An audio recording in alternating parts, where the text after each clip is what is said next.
Oh my, what an intro song. Very Irish, very upbeat. Makes me feel like I'm watching that scene in Titanic. Alright, let's, I'm sitting at my desktop here, but let me make our way out to the kitchen. Out, here. Okay. Westbrook Live coming in out of the Prime Sub now for 36 months. Oh boy, just in time to let Dali cook. Yes, as you said. Let's hope for no open flames today. That is the goal. We're gonna try our best to not burn down our apartment this time around. But we'll try our very best. I mean, there's no doubt about that, right? We're certainly gonna try. Okay, out comes the streamer. And let me just get this out of the way now. Okay, first things first. Okay. For Alexa. Oh, let me move my microphone position so I can see the screen. Yeah, classic. Yeah, one of these days I'm gonna fucking nail it, where I just walk out into the kitchen, I just immediately start, and I forget nothing. I forgot something. Okay, we're good. Okay. Very minor thing I forgot, at least. Anyways, your sub will go directly to the cooking fund, not fire extinguisher fund, because we won't need one. Anyways, okay, let's get this out of the way before anything else. Oh my god, streamers wearing shoes indoors? NA people are so weird, they wear shoes indoors. Okay, no we don't. I'm just wearing the shoes because they make my feet more comfortable during the cooking stream, otherwise my feet start to hurt at the end of the cooking stream. NA people don't wear shoes indoors, that's not a thing, alright? So don't look as weird. Okay, good. Alright, great. Sick haircut. I mean, I've had it for a while now, but I guess it's the first time you've seen it without the headphones on, so. Yeah, okay, so. He has lifts. What in the shoes? Lifts? Oh yes, of course. Yeah, I'm actually 4 feet tall IRL, so you know I gotta get all the help I can get. You know. Alrighty. So what are we doing today? Well, you probably read the title, right? You probably heard the music as well. You probably even see the color of the shirt, right? We are going to be doing the sequel to last year's St. Patrick's Day cooking stream. Now, last year's cooking stream, we kind of cooked the staples, the absolute legendary classics that everybody would think of if you try to like name an Irish dish, right? We did corned beef and cabbage, okay, classic. We did like pub potato chips, so like, you know, Irish pub fries, whatever you want to call them, delicious.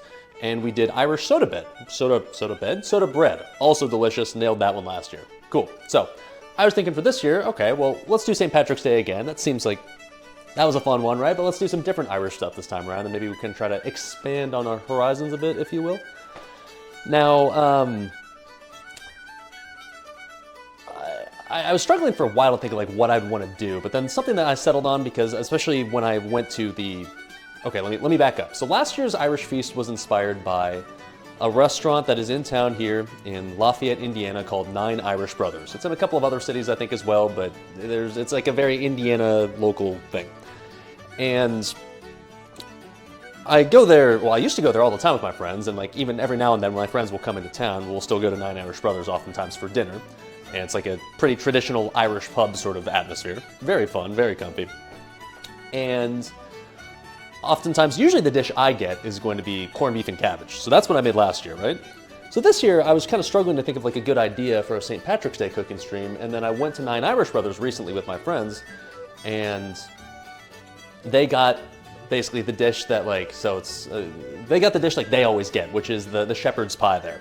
And I was like, well, I mean, obviously, okay, there's a really obvious option that we could go for, and I've never made that one before, so that'd be kind of fun. So I know that shepherd's pie isn't necessarily like strictly an Irish dish, so that's why today we're not just making shepherd's pie, we're making Guinness shepherd's pie. So basically this entire stream is just a good excuse to like cook with Guinness and to obviously drink Guinness. So we're going to be incorporating some cheeky Guinness into our shepherd's pie today, and I gotta imagine that's going to be pretty delicious, right?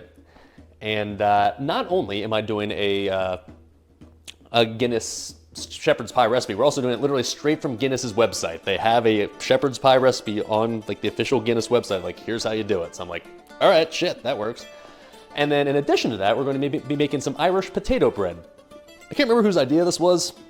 Somebody in chat came up with that idea and it's like, you should do Irish potato bread. I was like, huh, that is a good idea. So we're going to do that as well. Those are going to be the two dishes we're making today for our Irish cooking feast. Now, if anybody remembers the last year's Irish St. Paddy's Day feast, is like we had some serious tech issues. My microphone, I remember, ran out of battery because I was still using the old scuffed mic, and so I had to like eventually transition like using my phone, and I had no mic. It was really scuffed. So this time around, let's hope for no technology issues. Let's just have a nice, comfy, cozy stream. I'd like to think this one will be relatively simple to make, maybe. And I'd like to think that it's not going to be like an uber long one, but you never know, I guess, because I've got a tendency to make these streams way longer than they should be. We'll see. We'll see. Alrighty, so I have no idea what just happened there in chat, but I'm assuming Olvadan just sniped it, so we're Gucci. There's a spinning Joel. Of course there's a spinning Joel, and Joel, obviously. Got Joel and his best girl. Yes, sir. Alright. Oh, careful, Joel. Alright, so, before we start cooking, I mean, there's something obvious we have to do, right? And that would be to bust out the alcohol. I mean, come on, we're not going to celebrate St. Patrick's Day and stay sober, because that'd be silly. So, it should come as absolutely no surprise that, yes, we are in fact drinking some Guinness today, and we got the nice little cans that do like the extra little fizz when you open them, right? So we're going to try to get all that nice, delicious head, if you will. All right. Yes, sir. Oh, Jesus. All right, now we need to use some of this for cooking today. So I only got like a 4-pack of big old pints, so we might need to supplement this with knob a little bit later, but that's okay. It was either that or I buy like the giant 16-pack, and I didn't want to buy a giant 16-pack, so we went with this. That's fine. Okay. I don't have any Irish whiskey, but I have Scotch. That's close to Ireland, right? Okay. So, and by the way, I'm aware it's not St. Patrick's Day, but I would have just done it on St. Patrick's Day, which would have been Sunday, but the problem is I'm going to be in Chicago with my friends for actual St. Patrick's Day, so that's why we're doing it today instead. Yeah. All right, so let me get a glass out for this one. Now, so I was over at my friend's place recently, the place that, the friend's place that I house sat for, and I was telling them this idea that I was going to do for the cooking stream, and they were like, oh, so you're going to drink Guinness, I assume? I was like, well, yeah, of course, obviously. And they said, so apparently something that's a thing, and they're like both bartenders, so they've seen this try to like be a thing at like authentic Irish bars, pubs, whatever. Apparently it's a thing where like a true like master Irish pub bartender person is capable of like pouring Guinness in a way where the head is so thick and so foamy. Chat, behave yourselves. It's so thick and so foamy that you're able to like float a quarter on top of it. Like it's to the point where it's just like it's that pillowy and viscous or whatever. So I'm gonna try to do that. Let's see if we can do that. I don't know. I'm gonna just try to get max head on this. We're just gonna try to get like as much foam as possible. Just completely ruin the shit out of this if we have to. And well, I've got a quarter. I got a quarter because I went to the grocery store today and I needed to get the stuff for today's stream, and I couldn't find a couple of the ingredients. Most notably at the original grocery store, I couldn't find ground lamb, which we're using for the shepherd's pie, and that store specifically didn't spell carrots like a la carte. It was just carrot bundles. I only need 1 carrot, so I was like, all right, that's fine. I'll go to a different grocery store. So I went to a different grocery store that I thought would have ground lamb. They didn't, but they did have a carrot a la carte, so I was like, okay, well, I guess I'll buy 1 carrot, so it cost me 35 cents, so I just paid with a dollar bill, and I got the quarter that we're gonna use to float on top of the Guinness. And yes, I did wash it in advance, so no, we're not gonna get like some weird, like, third world disease by dipping our quarter in our beer if we have to. All right, so yeah, we gotta maximize the head here, boys.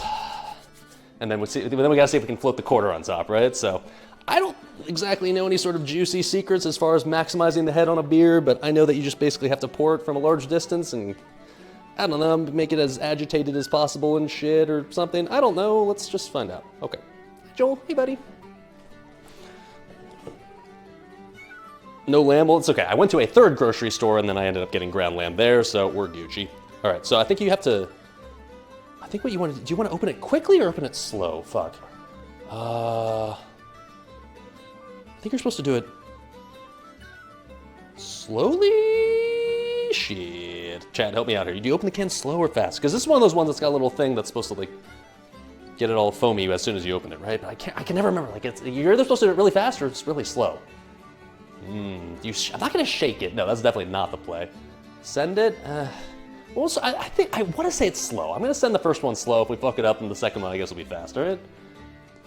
Okay. Step on it. Yeah, great. Thanks. Fast? Fuck. Now you're making me question myself. Is it fast? Shake it and send it? No, I'm not going to do that. All right, I'm just going to... Oh, okay. I hear a little noise. All right. That didn't really get much, but all right. All right, so nice and high and hold, baby. Oh, yeah. There we go, baby. Problem is, like, it's very large bubbles. I assume you want, like, small bubbles in order to be able to float that shit on top, right? Okay, now we gotta wait for it to do its thing, right? Like we got these little, this is not the head we want. This is like, we want the stuff that's gonna now bubble up, right? So give it a sec, all right? It's gonna do the thing. Maybe, I hope, I don't know. I mean, it tastes good, I can tell you that. All right, let's give you head cam. Since I know chat is into that sort of thing.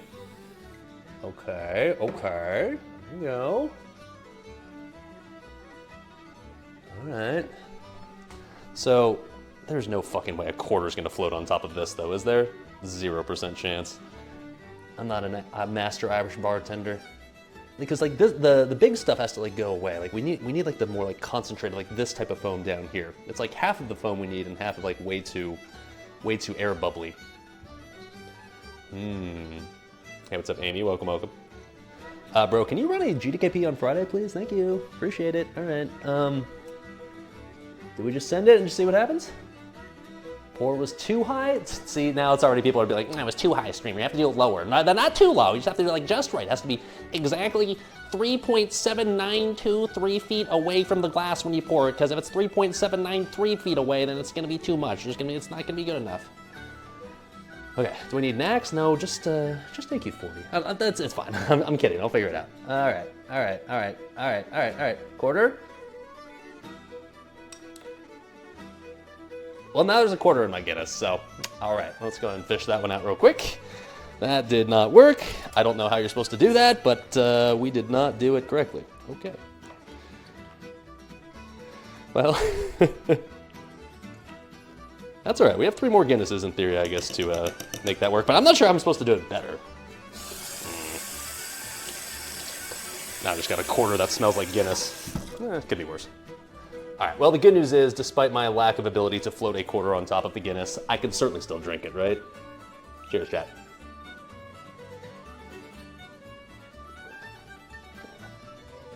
It tastes like, well, a Guinness. Cheers. Tasty. It actually sunk impressively fast. Yeah, it just shows how horribly I did that, I guess. Okay, anyways, let's get to the cooking, shall we? Let's get to the part that people actually tuned in for. Actually, people aren't tuning in for the cooking. They're tuning in to cook, like to see me fail at cooking, but whatever, same difference.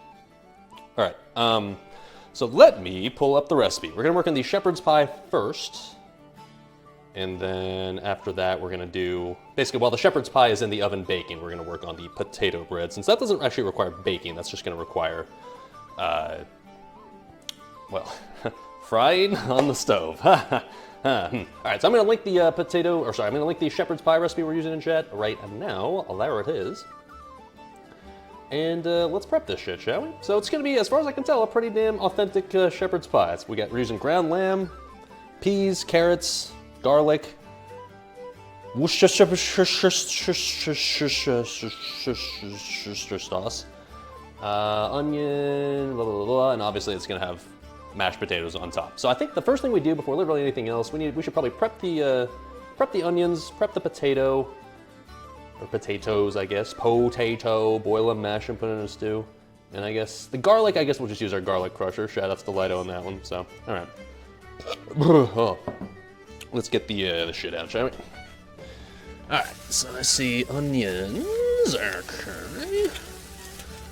Potatoes. There's another one that they don't really sell individual things of. It's just, there's no like gold potatoes that are just like, here, well, a la carte potatoes, just like, here's a giant ass bag. But all right, fine. And then garlic. Yeah. Well, that's a good start. Oh, I should probably get the carrot out as well. I don't know how finely should you chop a carrot for a shepherd's pie? Probably not like, probably like somewhat finely, right? Maybe. Here's the bag. This is the one single bag that I got at that grocery store. And here's the one single item I got at the grocery store. It was just one carrot. There you go. All right. That'll do. Let's get out the manly cooking board. Or cutting board, I mean. Obviously, already been infused with flavor here, as you can see. Okay. What's up, Amy coming out with the gifted tier 1 sub? Oh shit. To Znips. Was Znips not subbed? Not a good look, but thank you, sir. The sub will go directly to the Hot Pockets, Doritos, and Irish Cooking Feast Fund. F yeah, plastic waste, 2 plastic bags for 1 carrot. Yeah, not ideal, I'll admit, but you know, for the sake of St. Patrick's Day, you know, the environment's willing to take a bit of a hit. It's okay. Don't worry, I checked with the environment in advance. It gave me the A-OK, gave me an exception.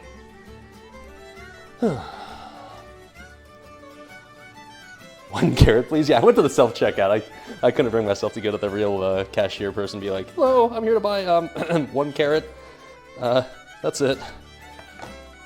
And it was only 35 cents. I was glad I had like a dollar bill on me because I don't even know if their machine would have accepted like a credit card or like a debit card for a 35-cent transaction. They probably don't even make money on that, right? They probably just lose money because they have to pay like the transaction fee. All right, so we are supposed to prep, let's see, how much potatoes? Supposed to be 1 pound of Yukon Gold potatoes. Okay. So nice, it's on Guinness's website, yet they do it in imperial units. How nice of them. All right, so let's see here. Let's get a little food scale on here. Come on. And ironically, actually, I have it set on grams, so I'm gonna need to change it over to ounces. There we go. So we want 1 pound, right?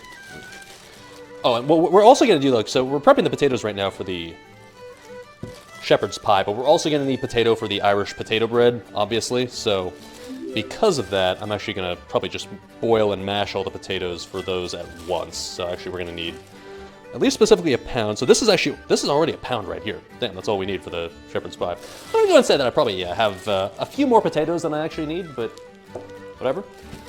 And then for the potato bread, I think I needed was 3/4 of a pound. So like probably just 2 of these small ones maybe?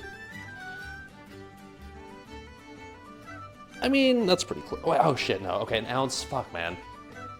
Admittedly, like our small weight measurements are really dumb. There's 16 pounds or 16 ounces in a pound. So if I need 1 3/4, then I would need 1 pound and 12 ounces. Math, right? So how are we doing on this front? I guess we need a little bit more since we're at 1 pound and 7.3 ounces. Okay. So just another small potato? Or maybe we just get like a medium potato and take off the small one. It's 1 and 11. I mean, 1 and 11, 6. Okay, hold on. Let me just put on a slightly larger potato then. If anything, we should probably have a little bit extra. Okay, well, that's 1 and 14. All right, well, that's fine. Whatever, fuck it. If we have a little extra potato, it's not the end of the fucking world. Mashed potatoes are delicious, right? Like, worst case scenario, like, oh no, I've got spare mashed potato. Oh, well, I guess I'm just gonna have to eat it now. All right, well, if I have to, fine. Oh, come on. Right. What's up, Musk Cotton coming in hot with the gifted tier ones. Thank you, sir. Thank you, sir. Your sub will go directly to the Hot Pockets, Doritos, and Guinness Beer Fund. Appreciate you, bud. Cheers. All right, so we're calling these potatoes good enough. Also, I guess we are going to skin these potatoes, or should I say garf them, so because of that, we'll lose a bit of weight off of that for those purposes as well, so I think we are just fine as is. Cool. Let's not clog our entire sink with potato shavings. SalvDali learned that lesson, as I've told before. Shave these just directly into the plastic bag here is fine, I guess. What else besides potatoes? Literally just that. We're just cooking potatoes today and making mashed potatoes, and that is the meal. You know, honestly, for an Irish, like an authentic Irish meal, really what I should be making is nothing. But that wouldn't be very exciting content, so I figured, okay, we'll buck the trend for Ireland's traditional food and actually make something and actually eat food today. Where the fuck is my garfer? Here it is. All right. Come on, somebody, more than, like, at least 6 people understood that joke, right?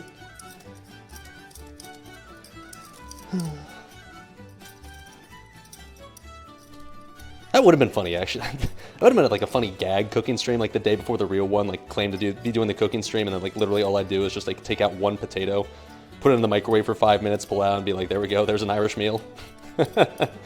But Silly me, I decided to make an entire recipe today. Yikes.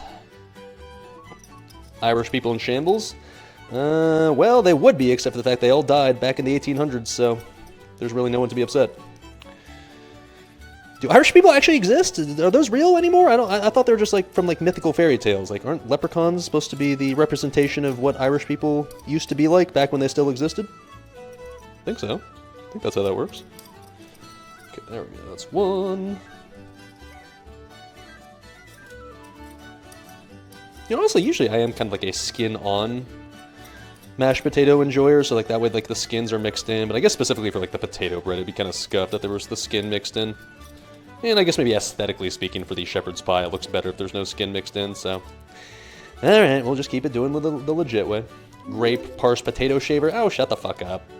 Yeah, streamer, you're holding the potato shaver wrong. Oh, streamer, you have to actually hold the potatoes a different way. Oh my god, you're wasting precious potato. Oh no. Now the dish is ruined. Ooh, careful now. What's up, Amy, coming in hot with another gifted tier 1 sub. Thank you, sir. Thank you, sir. This sub will also go directly to the Hot Pockets Doritos and Not Starving to Death Fund, unlike people in Ireland. Too far? Appreciate it, dude.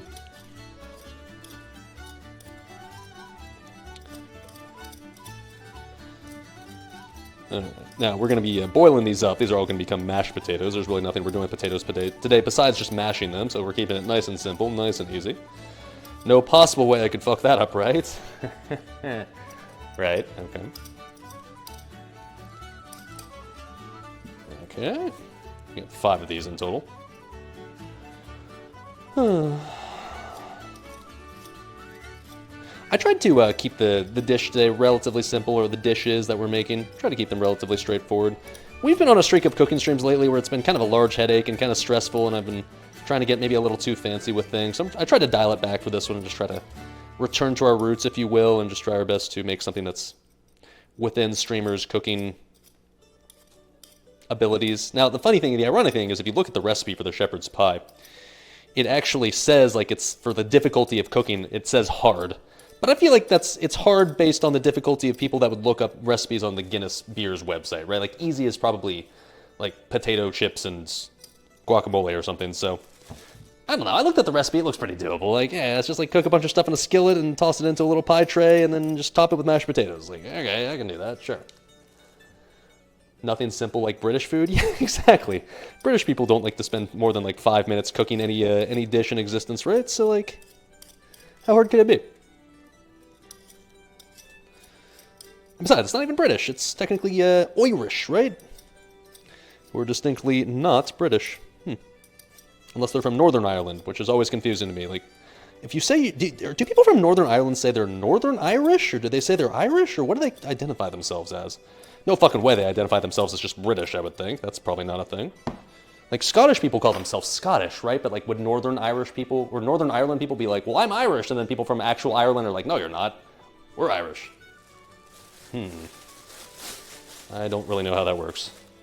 Depends if they're Protestant or Catholic? Well, okay, well, I'm assuming Ireland itself takes the I'm Irish moniker, right? So, like, what does a person from Northern Ireland call themselves? Like, I'm American, right? Someone from France is French. Someone from Northern Ireland is... I don't know. Okay. Slice these bad boys up. Oh, thank God I get to use my knife again. My knife is so bis, dude. I don't realize how bis my knife is until I try to use literally anyone else's knife, and then I realize they're just like, everyone else's knife is scuffed as fuck compared to mine. And the only reason mine is so good is you guys basically peer pressured me into getting a good one and keeping it like giga sharp, so thanks, I guess. Alright, now something I've definitely made before is mashed potatoes. I've got a vague idea of how, what sort of size chunks we should be working with here. This seems halfway decent. What's up, Sloopo? When will I be making a fire? Bro.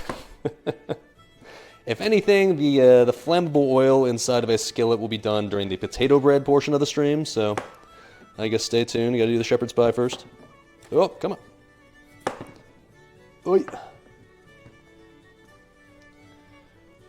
If they're Protestant, they'll say they're Northern Irish or British. If they're Catholic, they'll say Irish. Interesting. So you can claim to be Northern Irish. That's a thing. Okay. Interesting. I've only ever rated with one guy that was from Northern Ireland before. I remember his accent was fascinating. Like, sounded like a cross between an Irish accent and a Scottish accent. It was interesting sounding. He was a very angry person. Not like a because he was a dick, but he was just very, maybe angry was the wrong word, but his voice always sounded so aggressive. I guess that's what living in Northern Ireland will do to you. There's not really much to be happy about, right? Just gray all day, every day. You have to accept the fact that you're from Northern Ireland. You're not even like real Ireland. You're not even like real Irish. You're just like fake Irish. Someone say Scotch? I think Scotch comes from Scotland, right? It'd be fun to do like a Scottish cooking stream at some point, but I mean, like, it feels like Scottish food is essentially just like British food. Like, I'm sure there are dishes that are specifically associated with Scotland, and yes, I know the one you're gonna say is haggis. I don't even know where I'd get the ingredients for haggis, nor am I sure if I really even want to try haggis, because I've heard not great things about it. So, I mean, what is a traditional Scottish dish specifically that isn't haggis? Like, I honestly don't know. I can't even name any off the top of my head. I mean, like, it's got like, I feel like it's just all the typical UK dishes in general, right? Like fish and chips and shepherd's pie and Scotch. You just drink Scotch. They don't actually eat food over there. They just drink Scotch all day. Okay, here we go. Scottish eggs? Are those just like regular eggs except they have a funny accent or something? Or how does that work? Glizzies. I feel like that's a pretty universal thing at this point. Battered Mars bar and iron brew. Well, all right. Let's get these in a pot and get the water boiling, shall we? All right. So this is the pot that I made jambalaya in recently. Still smells kind of like jambalaya, but that's okay. I don't mind some jambalaya infused potatoes. That's fine. Okay, there must be a more efficient way to put these potatoes in this this bowl, but whatever. All right, now eventually I'll have to like kind of partition out a certain portion for the shepherd's pie and a certain portion for the potato bread, but I know the shepherd's pie calls for 1 pound of potatoes and the potato bread was 0.75 pounds, so I guess it'll just be like roughly, if we want to do the real math, it'd be 4/7 of the potato will be for the shepherd's pie, so it'll probably just be like use slightly more than half for the shepherd's pie. I don't think I have to get too precise with it. It's probably fine if I just eyeball it, right? Right. All right.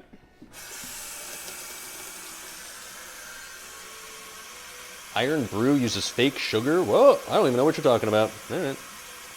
Also, Kuzu said it's better not to dice the potatoes for mash. They soak up a lot more water. Sure, it goes faster, but it makes it worse mash.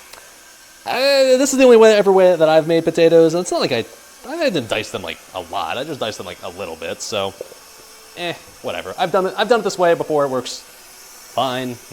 Whatever.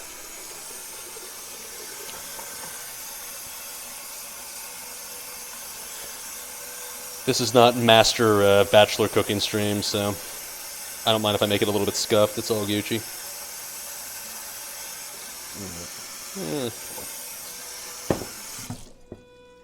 Okay, let me toss that one on the stove. We'll salt it up as well, since obviously you gotta have like nice and salty mashed potatoes. Anybody have unsalting their mashed potatoes just makes me sad. Or not undersalting is what I meant. Oh yeah, oh yeah, oh yeah, okay. Any salt enjoyers in chat?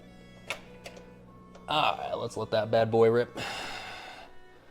Traditionally, I think I boil potatoes for like 15 minutes or something. I'll just use the fork check once the time comes.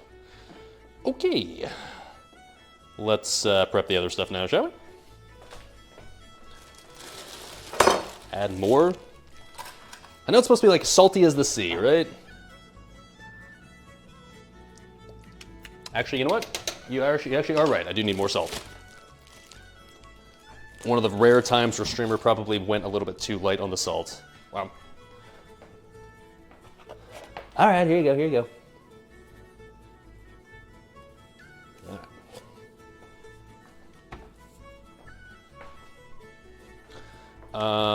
So, Scotch eggs are actually this. What are Scotch eggs? I guess I don't really know. I mean, I've heard of that. Like, I've heard like Scotch eggs. I know they're a thing, but like, what are they outside of just like, I assume there's egg in there, maybe?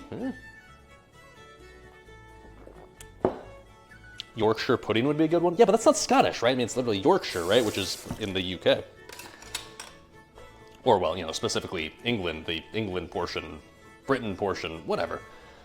To this day, I still don't really understand what the difference is between Britain and England. That one always confuses me. I understand that UK encompasses like all of Britain and Scotland and Northern Ireland, but I've never understood like what the historical difference is between like what I think Britain's the more modern term. I don't know, whatever. They're like interchangeable, right? Whatever. All right, so let's prep the onions. We've got 3 onions here. We're gonna use 2 of them for the shepherd's pie here. I'm going to save the other one for later for the potato bread, because we're actually going to spice up the potato bread a little bit. We're going to go quasi-off recipe, if you will. So Scotch egg is wrapped in sausage meat, or an egg wrapped in sausage meat, which is breaded and deep fried. That does sound pretty tasty. I mean, really, honestly, anything with eggs, meat, flour, and being deep fried is probably pretty tasty, right? Does sound for high potential to burn my apartment down as well, so okay. I kind of like that. I don't know, a Scottish cooking stream. I mean, I would need more than that, right? Like, I would need more than just one dish, but that's a pretty good start. Sounds tasty. Where's the dog? Well, I'm no longer house sitting, so no dog today. Sorry, boys. She's here in spirit. How about that? Britain includes England, Scotland, and Wales. The UK adds Northern Ireland. Really? Does British really encompass Scottish people as well? That doesn't feel right. Like, if you go to Scotland and you call someone British there, aren't they going to be like, what? I'm not British. Fuck off. You sure about that?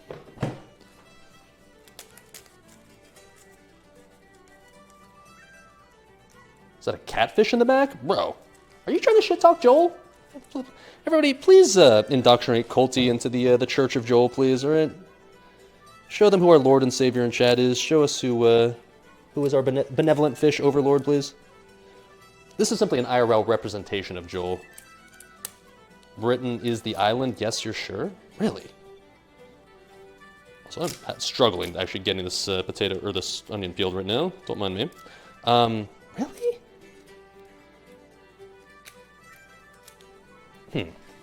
It just feels so weird, the idea to like describe a Scottish person as British. That just, once again, just feels like a Scottish person would definitely correct you if you try to call them British.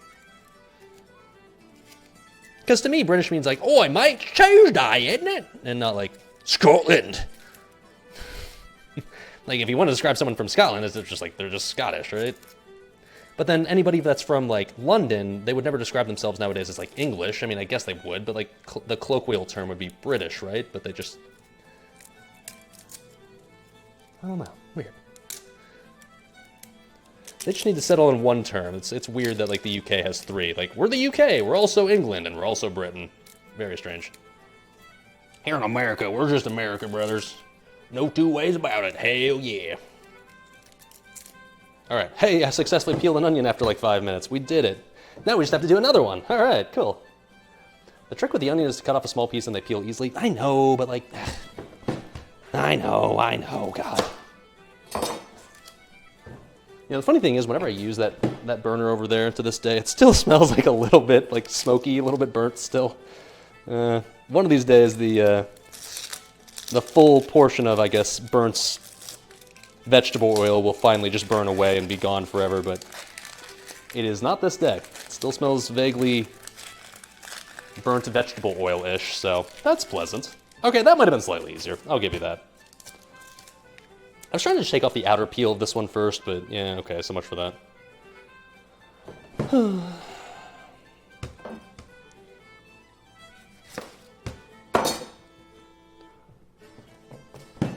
Happy? See a video about the Great Britain geography and history and I get more confused? Yeah, I remember even like being in school and like our history teachers taught us this, and right, and like I remember even asking the question to a history teacher, be like, so what exactly is the difference between British and English? And I remember the answer just being like, basically, I'm gonna have to get back to you on that one. Like, not even the fucking history teacher knew, dude. Maybe he just sucked at history, I don't know. Okay, there we go. So, am I supposed to just, like, finely dice these onions? Actually, it doesn't say. Let me see here. It says small dice. Okay, sure, I can do that. Time to Gordon Ramsay the shit out of these onions. Oh. Whoa! Careful, SpongeBob.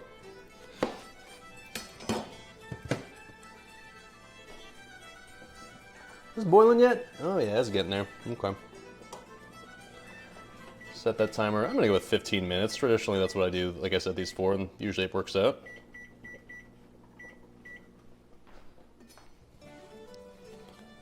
Okay.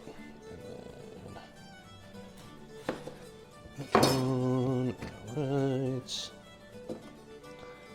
Why is he wearing shoes inside? There it is, everybody, drink. That should be a drinking game every time someone asks that question. Cheers, boys.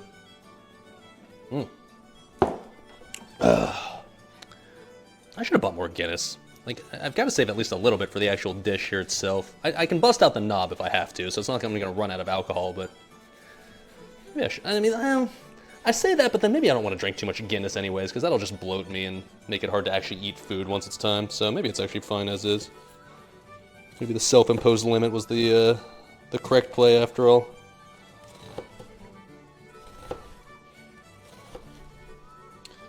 Okay.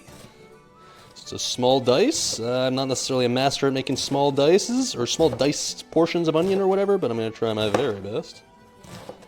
I'm going to make it nice and dicey. Clueless Bachelor Bingo drinking game. I'm sure you could come up with something for a drinking game for these streams. The problem is, like, I feel like it'd be a lot of chat-related comments, and it's hard to make a bingo game if it's chat comments, because people can just obviously at that point just like, oh, well, then I'll just type that in chat, and boom, the bingo's complete. Because I'm sure there'd be some comments about, like, my knife skills, there'd be some comments about the shoes, some comments about, like, Joel, some comments about burning my kitchen down, some comments about how I'm doing something wrong, you know, all that good shit. Somebody probably type in the emote, let Dali cook in chat. Like, that's a good one. Too much salt, yeah, another good one. A classic. Turkey bacon, alright, fuck you, but yeah, not a bad one.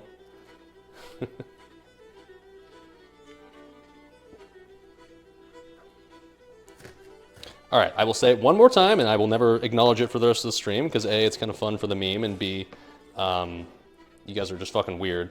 I'm wearing shoes specifically for the cooking stream, because when I'm standing on my feet doing cooking for many hours straight, my feet start to hurt after a while, so if I wear the nice and comfy running shoes, my feet don't hurt as much. I don't normally wear shoes inside, it's not an American custom, it's not a normal thing to do, but don't worry, these shoes I only ever wear, like, in the gym, and that's, like, it, so it's not like they're, like, coated in dirt or anything, so you don't have to worry about me, like, oh, streamer, you're getting your apartment so dirty, like, no, it's fine, I promise. Not a big deal. Oh. So, streamer, I see you wearing shoes inside. Just how deranged are you? Is that an American thing? Americans are so fucking weird. I knew I was superior as a European. I feel so validated right now. Yeah, but you have some weird, goofy accent, and your country probably doesn't even let you gombo with normie points, so you're not special.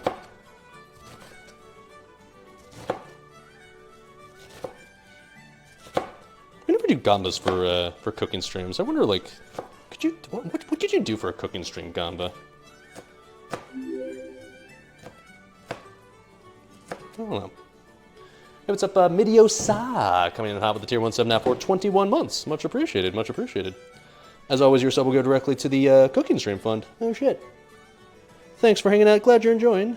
As always, we're gonna get a bowl to start putting these in. Get our well-seasoned bowl. A stream classic, a stream tradition at this point. Oh, okay. Cooking stream gamba, will streamer burn down the house? Okay, well, I'd like to think that one would have a near 0% chance of happening. And yes, notice I said near 0, okay?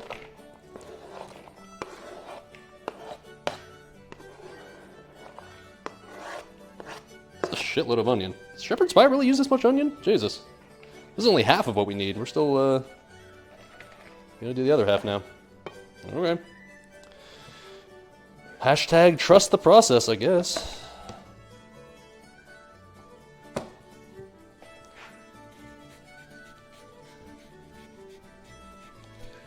Oh, careful, SpongeBob. Cutting an onion the quote-quote correct way is still always monka as fuck, man. I understand that it's the, the correct way to do it, but... And admittedly, having a sharp knife does make it less spooky, but... Still always feels scuffed as fuck. Especially, this part's the worst, like the part where I'm cutting like sideways like this. This always just feels like I'm just begging to cut a finger off. And this is the part where it's like, well, if you held the knife correctly, it'd be fine. Maybe, but as is, it's a little spooky, I'm not gonna lie.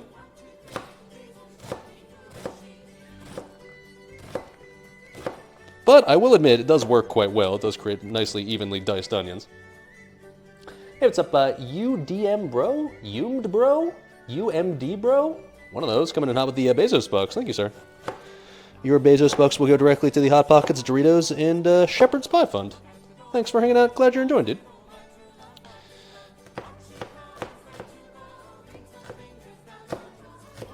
Okay. One half to go, and then we're Gucci. And then we'll prep the carrot, we'll prep the... Garlic doesn't really need to be prepped, so I guess we're... Yeah, there's not a whole lot of prep for this recipe. In theory, this should be a pretty quick, easy, straightforward thing to cook, maybe? I don't know. I feel like I've never in the history of the stream had a cooking stream where it's just like, yeah, that took about how long I expected. Yeah, that was about as simple as I was assuming and thinking in my head. Sure. Any eye water enjoyers? Yeah, my eyes definitely... Yeah, they're a little watery right now. That's okay. I am a man. That being said, we will definitely need a snot rocket in the near future. That I can feel that one coming a mile away. No thanks to the onion on that one.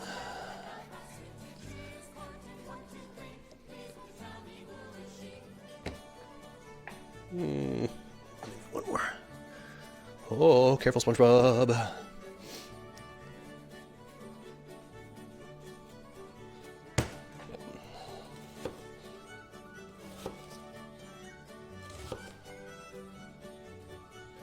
I feel like red onions are usually the worst when it comes to, like, having watery eyes.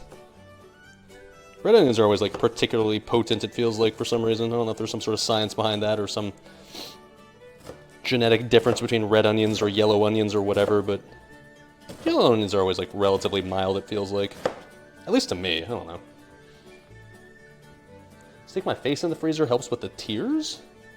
I feel like there's a bazillion different, like, cooking tips I've seen in the past where it's like, here's how to make it so that your onions don't make you cry and eyes water, blah, blah, blah, but I feel like none of them I've ever tried actually work, and I'm also, like, not a giant pussy, so I can live with the fact that it stings my eyes a tiny bit. I'll survive, it's fine. I've survived worse when it comes to cooking streams. I've had, like, smoke in my face from a campfire for 2 hours straight, so if I can survive that, then I can survive a bit of onion juice, onion fumes, or whatever you want to call them. Oh, okay, that being said, I am glad to be done with that, because, yeah, that was a little much, not gonna lie. By the way, the potatoes are simmering away nicely over here. Looking good, looking good. Got a nice little rolling simmer going. It's not, like, vigorously boiling or anything, just simmering nice and good. Okay. That's a fuckload of onion. Do you really didn't need this much for one shepherd's pie? Jesus. I mean, I guess the good news is, if it feels like it's excessive, I can always just not add it all. It's not the end of the world, but... And I'm an onion enjoyer, so I don't mind something with a shitload of onion in it, but, like, it seems like a lot for one shepherd's pie. Now, rub my eyes to get the tears out. An interesting tip, for sure. Just like if you're, like, eating really, really spicy hot wings. Oh, yeah, dude, just wipe away the tears real quick. It'll be fine. Alright, it's not rocket. That wasn't very good.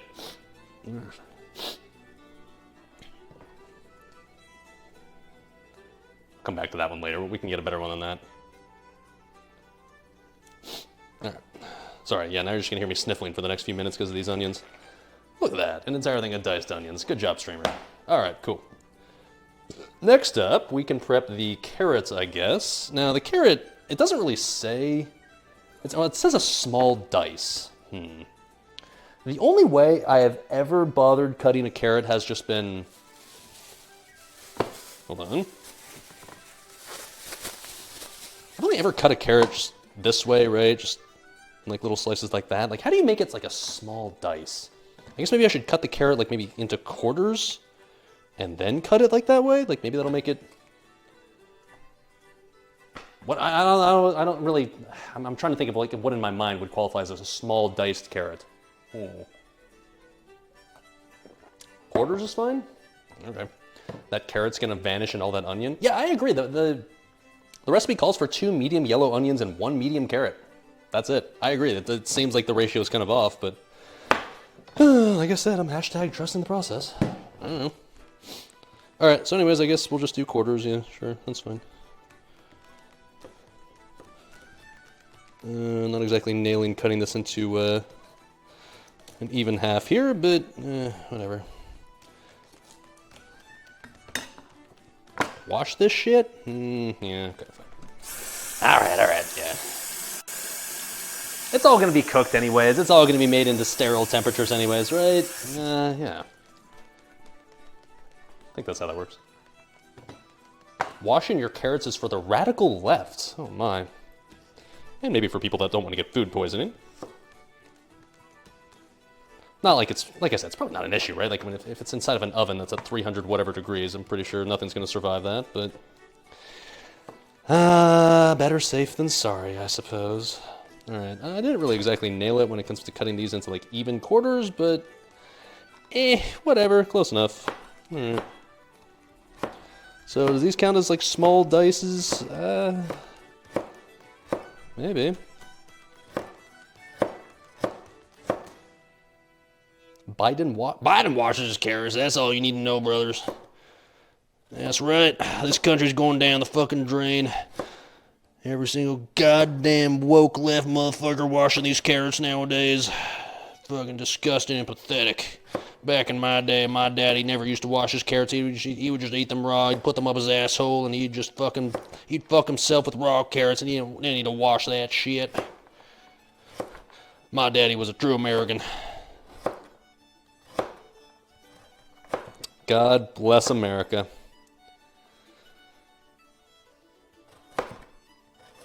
Because at the end of the day, we have that freedom to allow ourselves to stick carrots up our ass if we want to. No one's gonna stop us. It's our God-given right.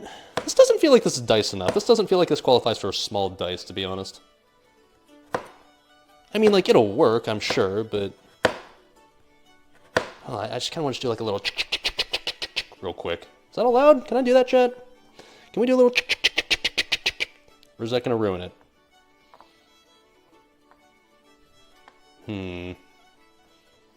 I'm just going to go with like one round of fuck it. You gotta make the sound, of course. Oh, carrot flying everywhere. Oh yeah, there we go. That feels better. All right, cool. Let the carrots provide some texture. Well, yeah, I mean, obviously you don't want to like make it into carrot paste or anything, but I'm just trying to make it so we don't have like giant carrot chunks in our shepherd's pie, because that doesn't feel right either. All right, that looks pretty good. I like this. I'm happy with this. There's still some larger chunks in there, but that's okay. We got some smaller chunks. We got some larger chunks.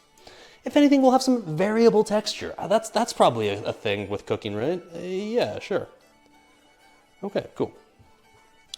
Is the recipe cool with me combining these carrots and onions? Can I do that? Garlic, onions, carrots. Okay, yeah, so onions and carrots will be added at the same time. This recipe calls to add the garlic first, cook that, and then add onions and carrots. That goes against every other cooking tip I've ever been given, where you're supposed to add the garlic like last. So I'm gonna probably just like go against the recipe and just do the onions and carrots first before the garlic, because garlic cooks faster than the other two. I'm something of a professional chef, so I obviously I know better than they do. Yes.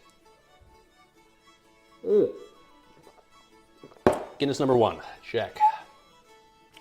All right, is there anything else we need to prepare? We need to have, oh, well, I should probably at least get the garlic cloves out. I don't necessarily need the garlic mince, because we'll just use a magical little mincer thing, but not the worst idea in the world to actually have the cloves already out and ready to be put into the mincer, I suppose. Was this a US recipe? Considering the size of those onions I had, it's twice the size you're used to in Europe at least. Is it? I don't know. It's, I mean, it's literally a recipe on Guinness's website. It's literally from Guinness.com. So like, I don't know, Guinness I assume is in Ireland, right? Like, seems pretty legit. Let's put it this way, when I first entered the website, it made me like type in my date of birth, or at least type in my year of birth to confirm that I was like of drinking age or whatever.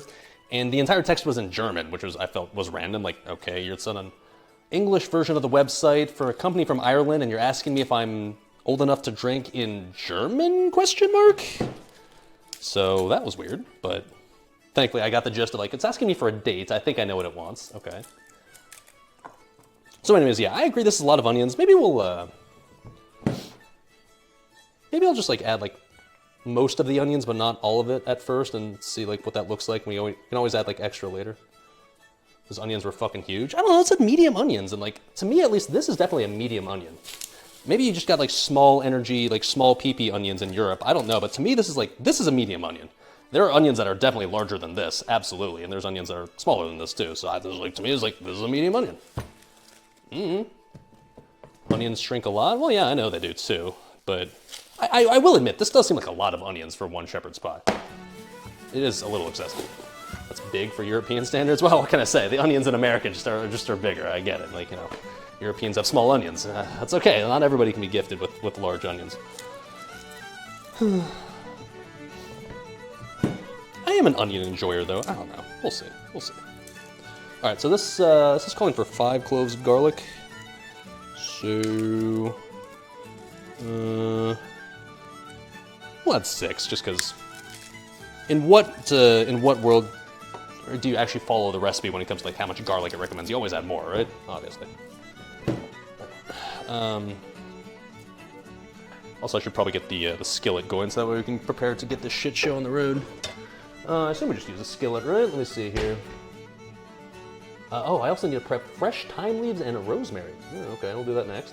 On a large pan, add oil, heat pan to medium, add garlic, cook with blah, blah, blah, add the onions, carrots, cook with, add the tomato, okay, I think I just use this. This seems fine. Okay, sure. Let's get that heating up. On medium. All right. A lot of veggies are picano in the EU. I'm gonna assume that I nailed that pronunciation. Since you import them from far away, so they have to. Sure, okay. Am I using lamb or ground beef? Motherfucker, you know I'm using lamb. You can't call it shepherd's pie and then like use beef. Like, you don't shepherd cows. That'd be dumb. That's not shepherd's pie at that point. I was a little worried though, because like the first 2 grocery stores that I went to today did not have ground lamb. And I was like, fuck, if I don't have ground lamb, like, what do I do? Like, an option was like, well, I could use ground beef, but I was just, then those exact thoughts just went through my head. I was like, well, then it's not shepherd's pie anymore.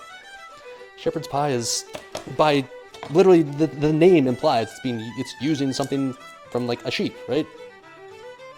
That were herded by shepherds. So, yeah. You know your boy's using lamb, come on. I had to actually end up going to the place that I've for the streams in the past that I've gotten like those weird exotic meats. Like, it's the same place where I got like the venison for the van cooking stream, and the same place where I got the alligator for the Cajun cooking stream, and the same place where I got the rabbit for the Easter stream.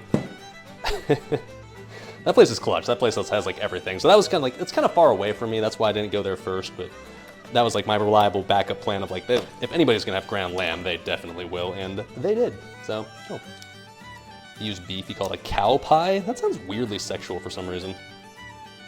Hey baby, I'm gonna give you a cow pie tonight. Which, that's fine if you're into that sort of thing.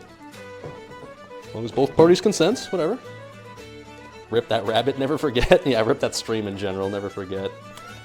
That one was kind of a scuffed one. I don't know if that one really needs to go down to the history books all that much.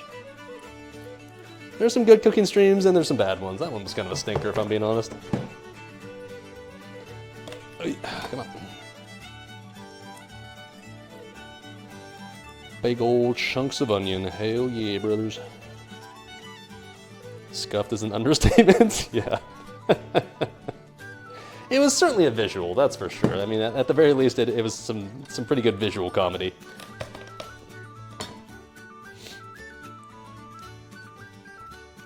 There's a cottage pie? What is a cottage pie?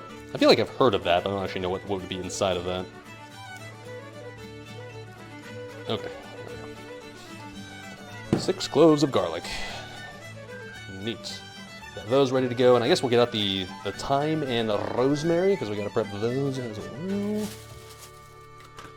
So get out some tomato paste, since we know we need that. We know peas, so I got that.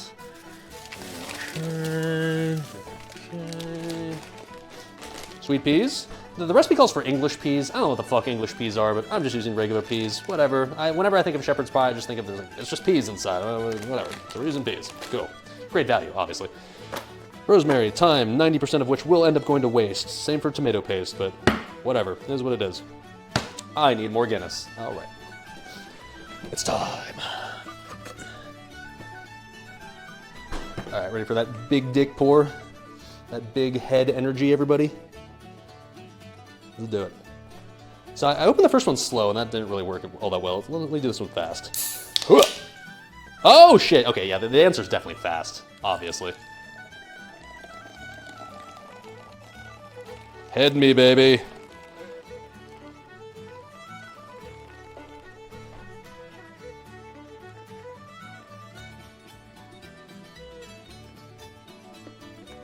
That's pretty good. Need that crisp click. Ah, yes. Come on.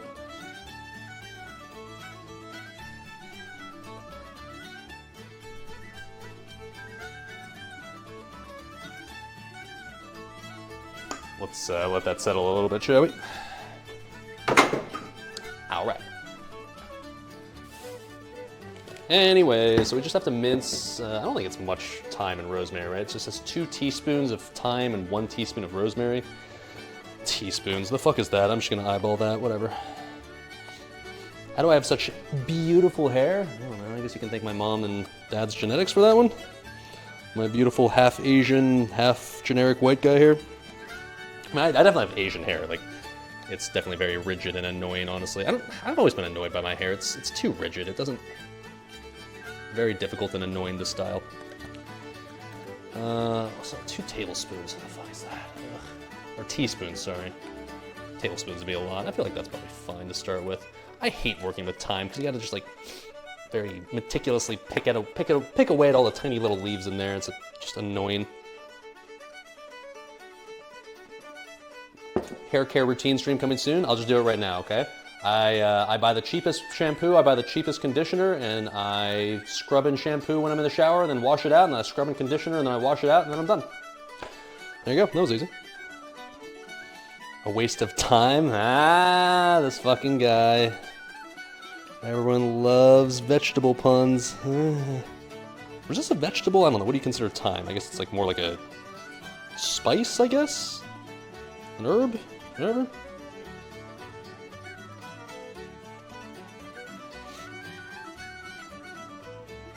Alright, let me just pick this shit with my fingers, one little leaf at a time. Alright. You mean the hair down there care routine?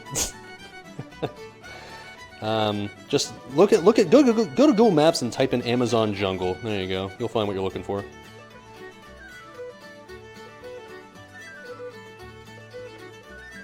Alright, also I should probably add the onions and carrots. Skillet's probably about good to go at this point. So you'd call thyme an herb? Yeah, okay, fair. Are herbs considered vegetables? Is that a thing? I don't know. Absolutely no idea what the definition of vegetable is, even in 2024. I feel like the definition changes every time I ask. What's a vegetable? Ah, well, you see, it's a thing that grows from the ground, and it has seeds inside of it, but actually not inside of it. There's actually seeds on the outside, but only sometimes. And this other thing, you thought it's a vegetable, it's actually a fruit. And this thing is also a fruit, even though you thought it was a vegetable. And this thing, even though you thought it was a fruit, it used to be a vegetable as of 5 years ago, but it changed back to a fruit last year. I don't fucking know, man. In my book, it's kind of simple. If it's green, it's a vegetable. If it's a different color than green, then it's a fruit. Boom, easy. If it tastes good, it's probably a fruit. It's really just that simple, actually. How do I clean my asshole? My ass hairs? Dude, you know my asshole is pristine. Not a hair in sight, man. I got the puckered pink little donut in there of a god. Smooth as a baby's bottom. Not that I've ever seen a baby's asshole, but if I had, I'm assuming it's really smooth.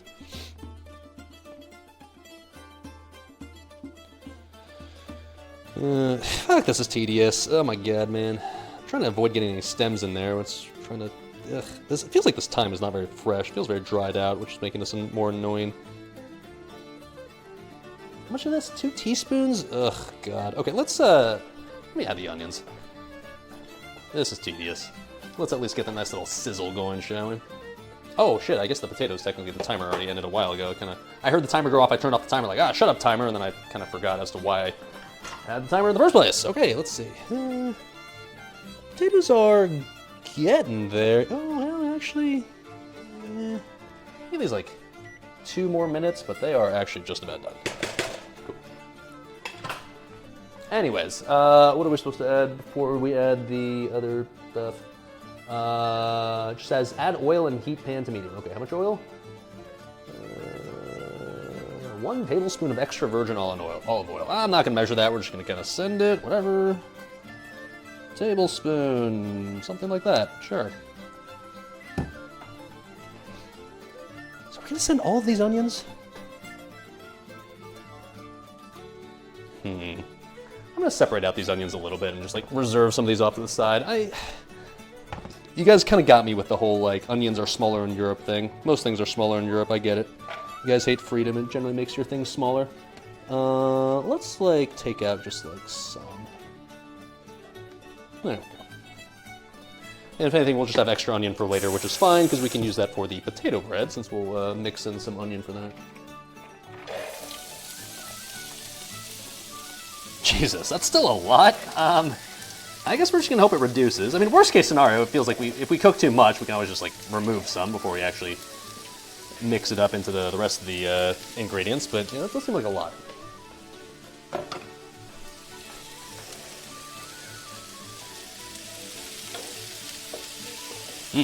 Smells good though.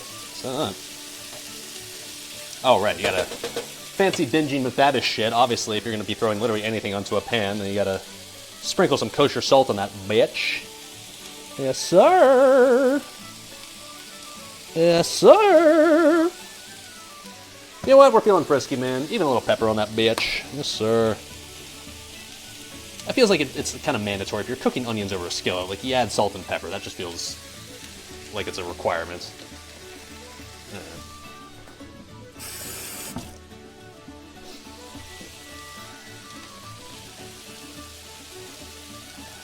Get that nice and mixed up.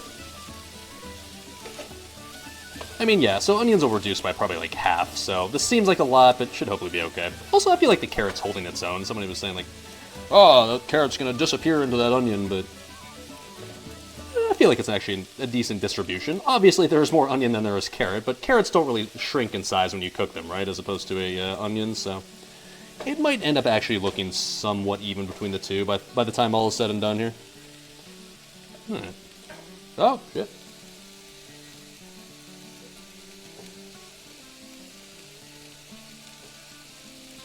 Oh, come on. Come on.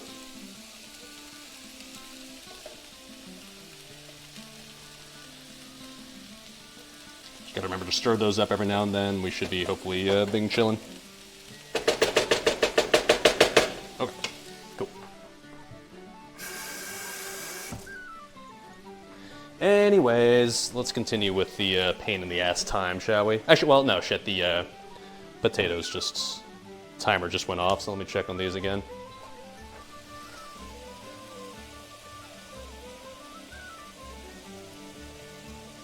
I know, like, traditionally the way you to check to see if they're done is like you basically, if you put any sort of pressure on them, then they'll break. Yeah, I feel like that's happening at this point, so, okay, yeah. We're gonna call these potatoes done. Cool.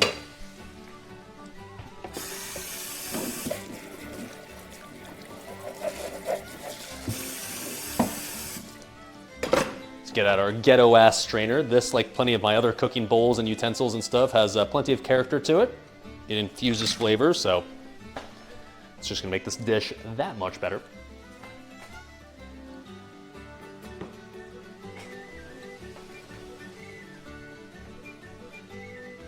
Come on out, baby. Oh, this looks a little unstable. Oh, yeah, like I said. Probably for the best that I checked on that first. Stay.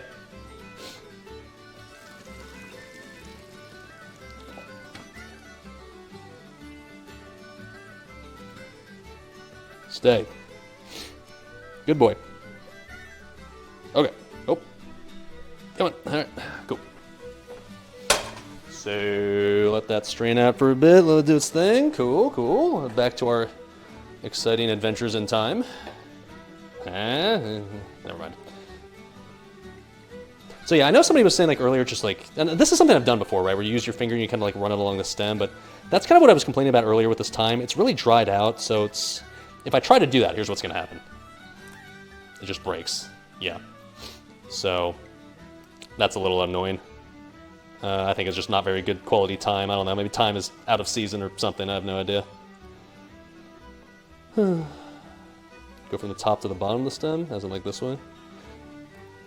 Yeah, I mean, it's a little better, but it's still kind of scuffed. Like, I've worked with time before. I've done exactly what you guys are describing. This is just really dried out, so it's a little bit more scuffed than I'm used to dealing with here.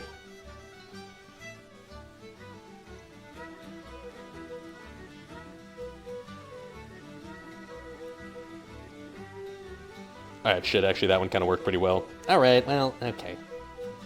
I really fucking hate it when chat is right. It's so annoying, dude. Here I am trying to show off how I'm Gordon Ramsay, and chat's just like, well, actually, streamer. And then they're right, and it's just embarrassing, and... okay. Straight blue parsing on a time encounter. Bet Alando can finish his time prep in like 5 seconds. Probably got that pink parse on every single herb. Must be nice. I wouldn't know what that's like. Okay, is this 2 teaspoons by now? That's definitely 2 teaspoons. This feels close enough. Alright, fuck it. Whatever. Good enough in my book, dude. The rest of this shit, I'll just throw back into the container, never to be used again. I say that with complete 100% sincerity. I never cook with thyme unless it's for a cooking stream, so every time I've bought like one of these things of thyme, I buy this entire thing, use this little tiny amount right here, and then just the rest goes to waste. Oh well. It's just plants, it's fine. The recipe called for fresh or dried thyme. Called for fresh, and like, this is supposedly supposed to be fresh. Accents any dish, thyme. Blah. That's tasty. Wow. I don't know. It's as fresh as I could find. Whatever.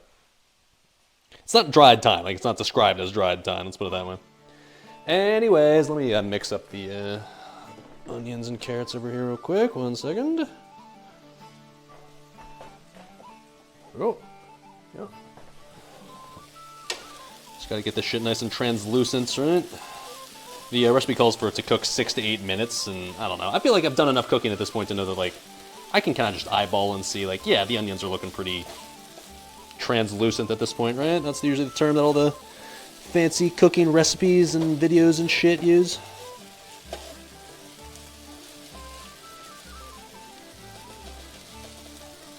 Smells good. God damn it.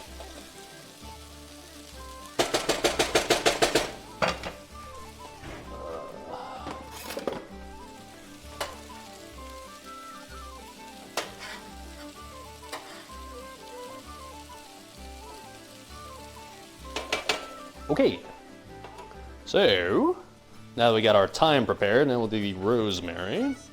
Now, I wouldn't normally think of like something like a shepherd's pie having rosemary in it. I always feel like rosemary is just found in like Italian dishes, but something, trust the process, as always, so okay. We're gonna dice up some rosemary. Now, thankfully, rosemary is not nearly as annoying to deal with as thyme, so I'm okay with that. And it's only a teaspoon that it calls for. In your love life and in cooking, if it's not brown, you don't want it? Bro. You're not supposed to specify color in 2024. That's very offensive. All time is created equal. Yeah, rosemary is fucking easy.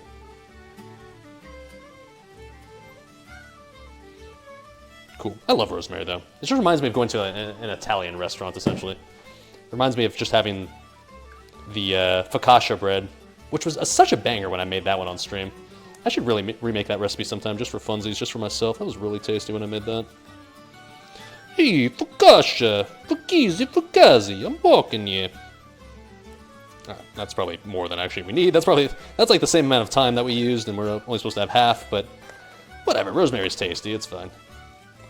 Hilla picked the herbs for today's cooking stream. We know that's not true, because it's fucking impossible to pick herbs on Firemon nowadays. I shit you not, you go to Felwood at 4 a.m. It's that zone is picked clean. It's really fucking depressing, man.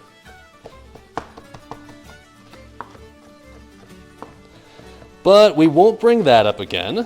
Whatever, dude.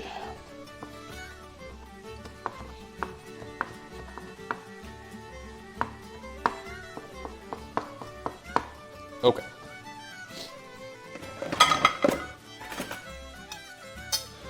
Rosemary, check.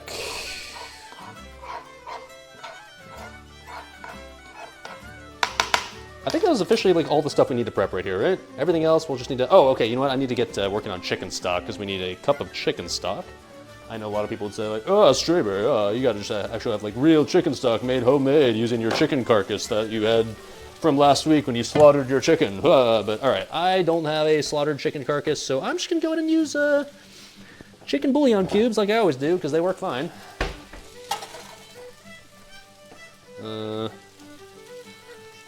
Yep, that'll get the job done.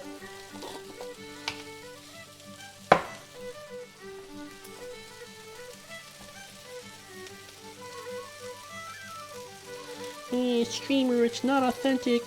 Streamer, it's not real chicken. Suck my dirty chicken balls. That tastes fine. Yeah. Speaking of chickens being dirty, I feel like everybody, when they think of farm animals and they think dirty, they always think of pigs, but after taking care of chickens for a week, I'm going to go ahead and nominate as chickens as the actual dirtiest farm animal in existence. Those motherfuckers are disgusting. You see them just walking around and just wallowing in their own shit? Well, they're just like picking through food and just like shit. Like they're just covered in shit. That's like really all it is. Chickens are the actual gross motherfuckers on the farm. I don't know how bad pigs are, but chickens are like, bro. You don't have to eat your own shit if you don't want to. You could, okay, clean yourself at some, no? Okay, oh, that's fine. Chickens smell horrible? I mean, the chickens that I was taking care of, they didn't smell bad. They smelled, I don't know, they didn't really have much of a smell, I guess, but... Oh shit, these are getting a little burned. Turn down that heat a little bit. But they were just, yeah, they were just overall just very dirty animals in general. Still adorable, I'll give them that, but...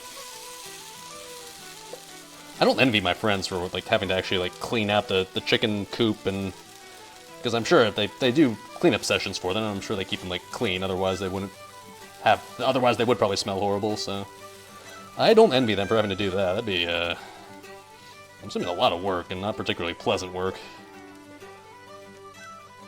All right, these are looking pretty good. So I think we're gonna move on to the next step of whatever shit we need to add, whatever that is. I'm assuming we're gonna add in like all the liquid shit now. I'm literally just going to shit in this pan. Okay. So next up for the recipe, we need to add tomato paste and what's onions, carrots.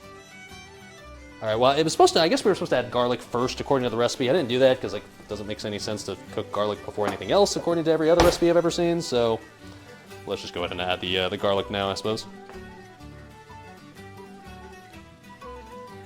Oh, come on. The garlic. Shoutouts to Lido once again for getting the garlic crusher for Christmas. Clutch.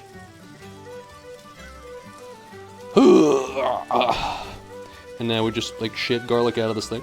It's a very satisfying process, not gonna lie.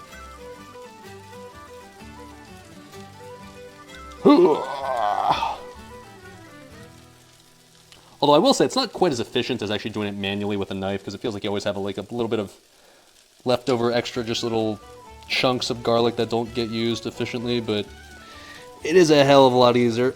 I will say that. And I'm going to dice each one individually.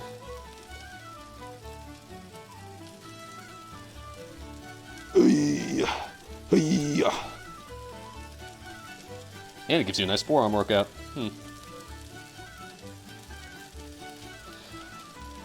Oh, that was juicy. Okay. Ugh.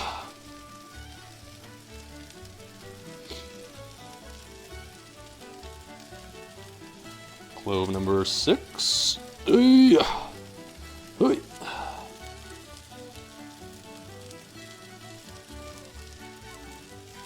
Alright, last one. Cool. So yeah, now I feel like at the end we always have like this little extra garlic coom here at the end that you don't really have a good way to utilize all that well, but I guess we're just trying to scrape off a bit. And so yeah, like a little bit gets wasted, but it is faster, it is easier, so overall still probably worth, even if you do have a tiny bit of garlic waste at the end, I guess.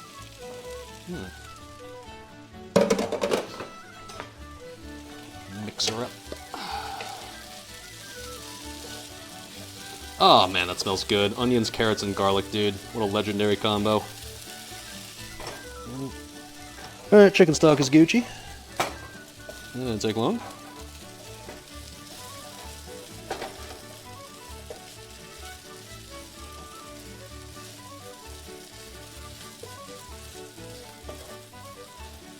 And then next up, I believe, is the tomato paste for the recipe. So I'm just going to go ahead and add that in relatively quickly because the garlic, as we talked about, does not take long to cook. Or so I've been told by every cooking recipe I've ever read. At least cooking expert thing, whatever. Vampires will never get you. Hey, nobody in the history of cooking has ever said, I think you added too much garlic to this dish. I don't know about this one, dude. It's a little too garlicky for my tastes. That is not a thing. Cheers, everybody.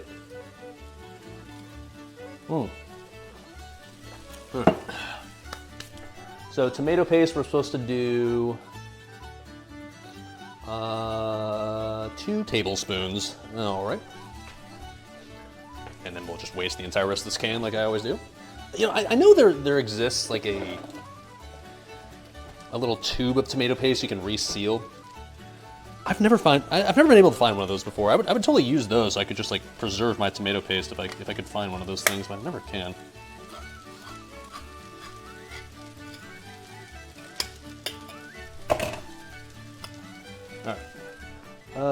Tablespoon, so it's approximately 1 and approximately 2.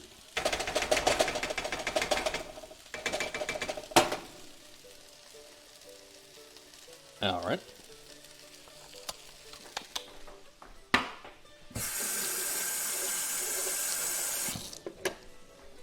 I feel there's no way I can fuck this dish up, right? This feels like it's a relatively straightforward thing. Just add a whole bunch of shit to like a skillet, mix it up, throw it into the oven eventually, and then it'll just be a thing, right? Mashed potatoes, I know I can do that. Those are easy, those are simple. Could freeze the leftover tomato paste if I'd like.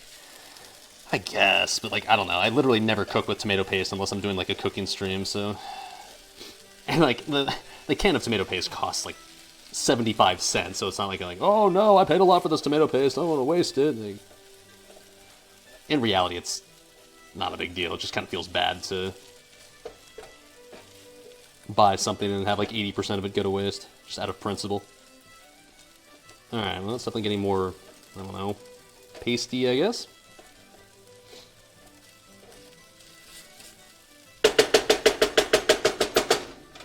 Come on, spread out nice and even for me.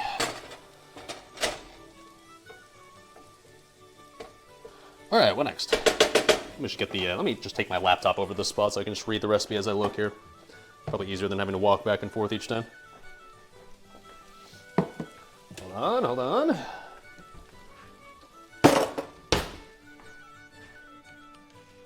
Wouldn't be for saving money, only for not wasting food. Yeah, it's like in reality though, like, as far as food shortages that exist in the world, I don't think we're too short on tomatoes, so it's probably not the end of the world. Alright, hi. Let's see. Tomato paste, cook for 10 minutes. Alright, Jesus, we're supposed to cook this now that we added the tomato paste for 10 fucking minutes? Then the color should deepen to a brick/rusty color, stir occasionally, raise the heat to medium-high and add the lamb. Cook all the lamb until it's brown, about 10 minutes. Add the rest of the ingredients, simmer until 90% reduced. The liquid should be syrupy. Season with salt to taste and send separately. Okay, now. Oh, now I kind of understand why it wanted me to do the mashed potatoes, like, after I worked on this because like that's actually a long time where it's just gonna be in the skillet just simmering. I guess it kind of makes sense. Like all the flavors have to meld together and shit, but that's okay. Let's work on mashing the potatoes, and if anything, like we can also get started on the potato bread in the meantime. We have our other activity to work on while we're doing the kind of quote main dish. I figured we'd go with the shepherd's pie for the main dish, and as the side dish, it'll be the potato bread that we can just kind of put butter. That's simple, right? We'll just put some butter on it. Would that be our little appetizer dish, if you will?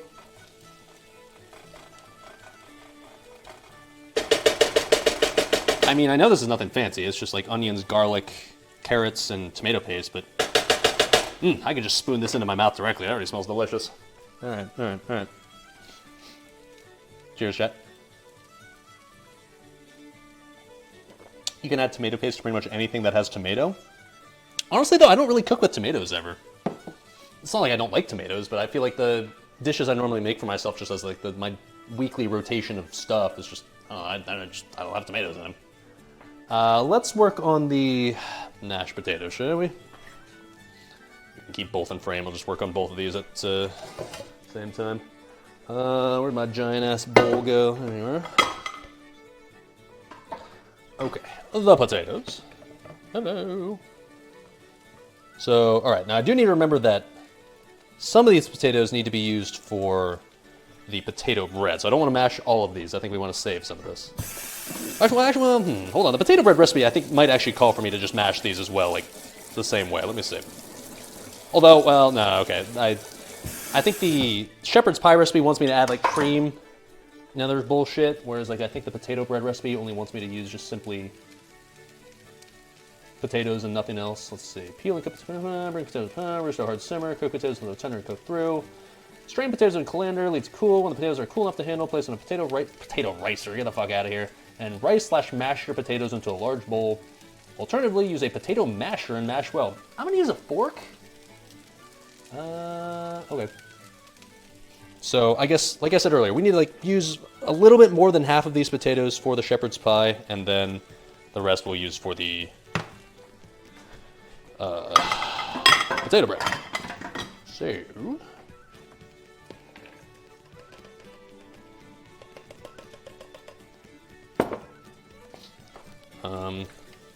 let's go ahead and transfer that approximate amount to here.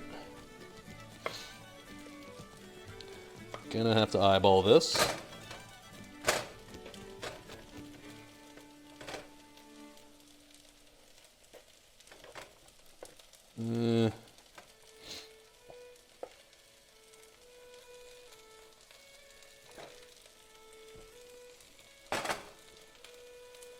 I do have a food scale, by the way, I could use, but that'd be too easy, right? Oh. Fractions. I feel like that's about right. This is supposed to be slightly more than this one. I feel like, Alright, sharp. Mash these up. These ones are just the solo mash ones without any sort of additional shit, so, alright. No tomatoes? What? Like spaghetti in all its form is so easy to make? I mean, yeah, it's not like I have anything against spaghetti, and I don't have anything against dishes with tomatoes in them. For just my regular daily or weekly, like I said, dishes that I cook for myself, I don't know, they don't include tomato. Keep in mind, my weekly cooking, like when I'm not just doing cooking streams, I usually keep it very simple. I usually keep it very, very basic. We're talking about like literally just cooked meats, ground meats, patties, and like maybe some sweet potato fries or regular fries, and then I'll get like the Japanese curry mix that I always do, and just do like the Japanese beef curry. That's very tasty. I'll do. This is not like a usual one, but like recently I just made a giant ass pot of jambalaya. That did actually have tomato in it, so there you go. Didn't use tomato paste, used actual canned tomatoes, but whatever, still tomato. That was tasty. Still have one portion of that left. What else do I make for myself? I should get canned chili. I don't make that. That probably has tomato in it, right? But the chili I just get from a can, so it doesn't require any cooking. I'm a basic bitch. I don't know. Sue me. So we're supposed to make sure like there's no chunks. We want this. This is for the potato bread right here. So this is supposed to be like super, super smooth. Whew, I'm getting hot, dude. This long sleeve shirt's a little warm. Can I, what's the temperature in here? My God. Can I open the window? Oh yeah, I can open the window. Get some airflow in here. Oh, warm. Oh my. Something, if you can't stand the heat, get out of the kitchen, but I guess I can't stand the heat. That's why I am currently out of the kitchen. Okay. Let's stir this up a bit. Oh yeah, definitely should have stirred that a little earlier because that's getting a little burnt on the bottom. Oops. Let me turn down the heat a little bit more. I'm gonna burn the onions. Okay.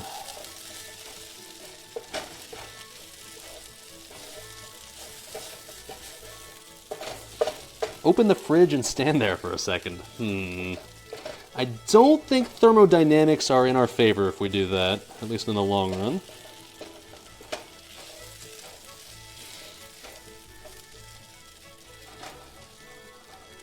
I could turn on the AC, but I'm sorry, turning on the AC in March is extremely illegal. If I turn on the AC in March, I officially just need to move to Alaska at that point. We live in a world right now where I'm tempted to turn on the AC in March. How fucking depressing. It's like, I think it's like 70 degrees outside today. Ugh. In early March. Kill me. Alright, anyways.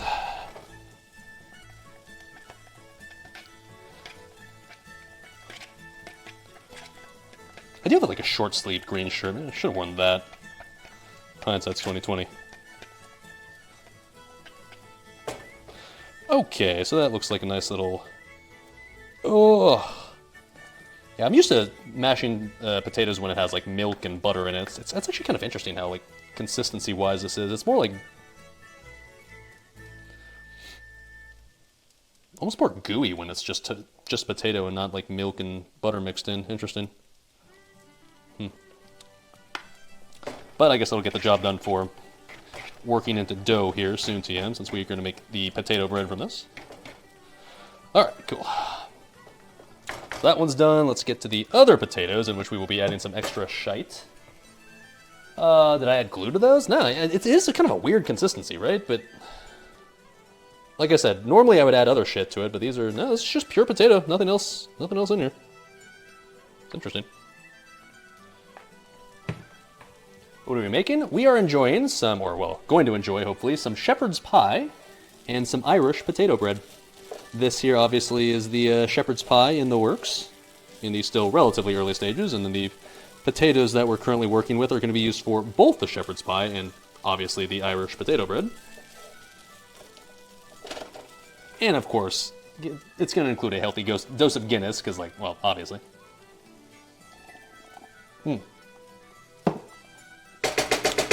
Guinness is so good, man.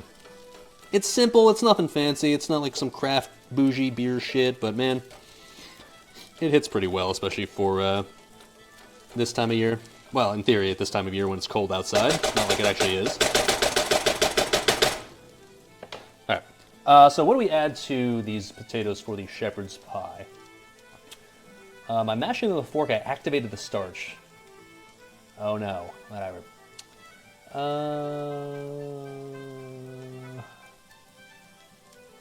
Alright, so cut the potatoes into quarter, saute. Ah, fuck, I was supposed to saute garlic in the butter for 5 minutes or medium. Add the cream. Oh, shit. Okay, well, there's something to do, I guess, while we work on this. We need to do the stuff that we're going to mix into the potatoes. I didn't realize we were going to do that fancy shit. Alright. Well, fuck. At least we got time. We know this is going to take a while.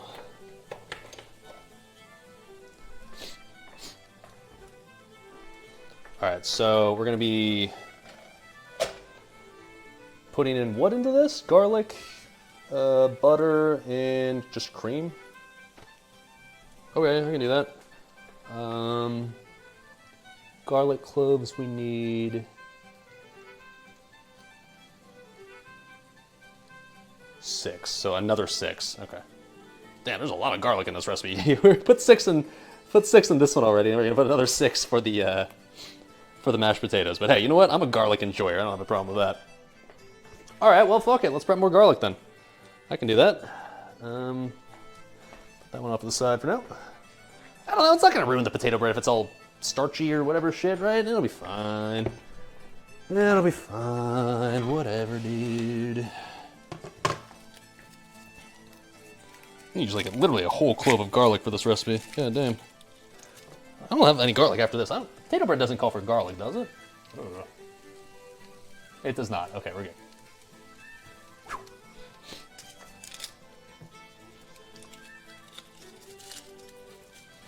What's the chance of food poisoning? Hey, to my credit, I feel like the vast, vast majority of dishes I've made on these streams have turned out to be very tasty. And I've never gotten food poisoning from any of them, alright? So fuck you. I do have what I'd call a shockingly high success percentage on these streams. It's not 100%, so you can look at the breakfast burrito stream for that one, or at least the first one. Also the Chat GPT stream, that was not good, but most of them usually turn out pretty well. I don't know. These are very small cloves right here, so I think I'll call this... fuck it, just add the last one. Let's just use the entire fucking clove, whatever. Oh no, he's adding more garlic than the recipe calls for. Oh, what a tragedy.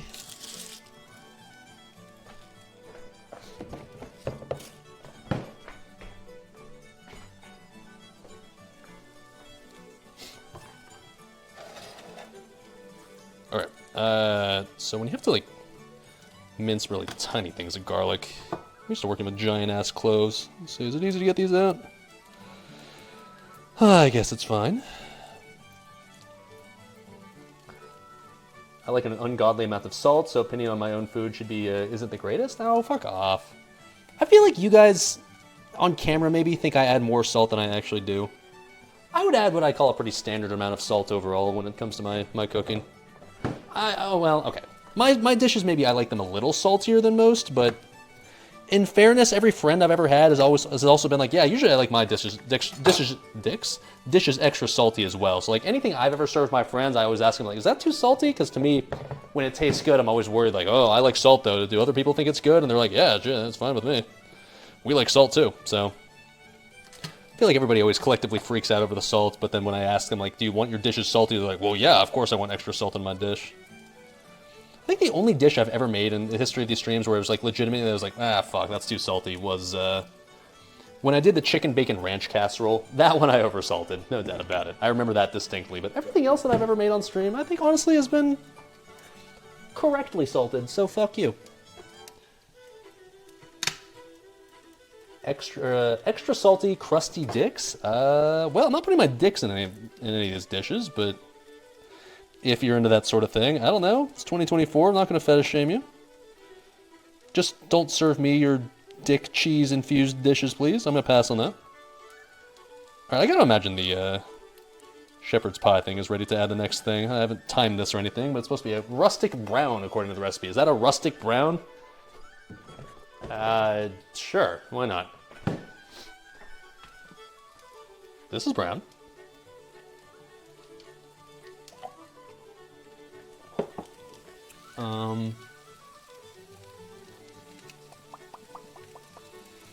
Add the tomato paste, cook 10 minutes, color should deepen, yeah. Raise the heat to medium-high and add the lamb. Oh. Shit, okay. It's time to add the lamb. Well, I can do that. Where the fuck is the lamb? You're in here somewhere. There you are. So, I've never bought ground lamb in my life. Today I learned that ground lamb's expensive. Fuck. 1 pound was $13.50. Jesus. Make sure to sub with Prime, boys. Thank you. Thank you. Looks red. There, now it's brown. Now it's really brown. Wow.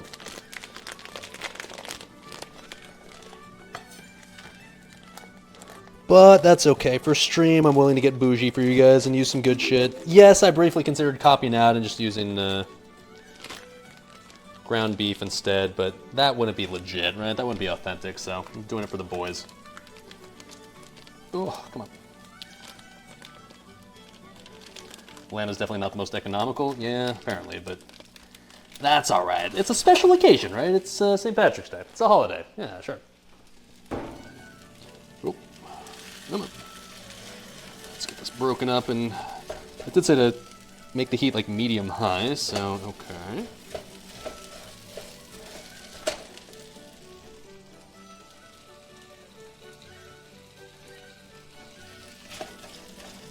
Just get the shit broken up. It's very, not very crumbly like ground beef would be. It's more like pasty almost. I don't think I've ever cooked with lamb in my life before. I've eaten lamb, but I've never actually cooked it. Doubt there's any really secret to it. I assume it'll cook just like any other ground meat.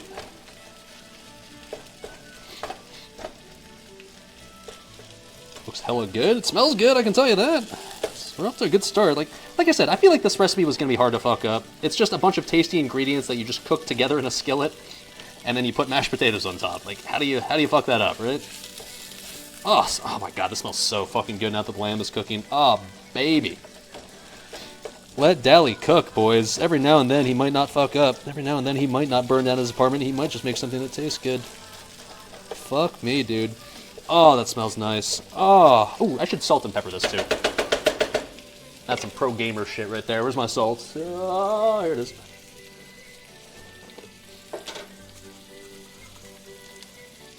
Yes, yes, yes. There we go. A little pepper. This recipe doesn't call for salt and pepper, but I know. I've seen Binging with Babish. You salt and pepper at every step, right? That's a thing. Yes.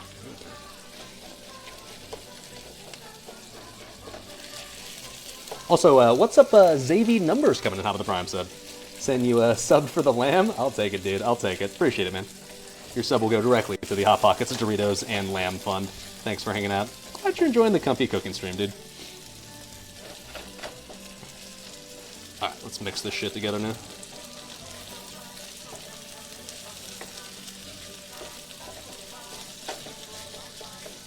Oh, baby. That smells nice. Looks good, too. Damn. We got color, baby. Beautiful.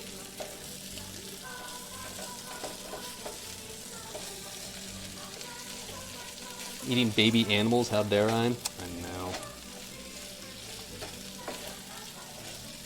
What do you call it when you just eat sheep that isn't a baby? Like, everyone always has lamb, right? Which is like a baby sheep, but do people not eat sheep, like, once it's just like a grown-ass sheep?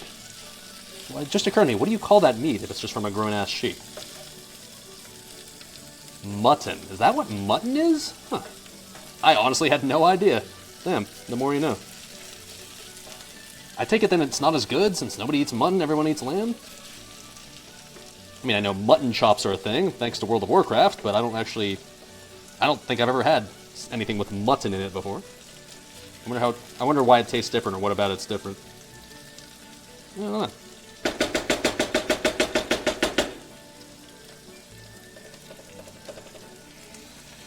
Oh, that smells nice.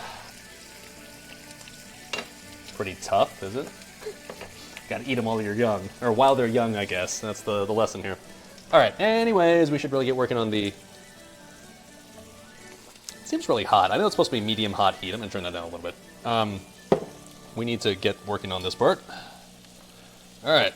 Anyways, let's continue the garlic stuff. Yeah. Ugh. Ugh. Imagine playing WoW and being unaware of mutton. Well, I was aware of mutton, but honestly, I'd never even asked myself the question, like, what is mutton? It never even occurred to me that, like, mutton... I don't know, I never thought, like, it never occurred to me, like, to think about, like, what mutton chops actually were describing. It was just like, I don't know, it's mutton chops. Sure, whatever. Today I learned it's actually just not baby sheep. Sure. Last year's mutton's a weapon for a reason? Is that a thing? Okay. Lamb is more tender, mutton's more expensive to raise, gotta put more time and money into raising the animal for longer. I guess, but couldn't you, like... I mean, sheep are also used for their wool, right? So couldn't you, in theory, raise the sheep and then shave off all of its fur for wool, and then, like, alright, buddy, it's time to turn you into mutton? Feels like at that point you could be doubly productive. I don't know, is lamb wool a thing? Oh, I crushed that one a little bit more than I should have. I've never herded sheep in my life, I'm afraid. All I've done is try to make shepherd's pie. Not quite the same.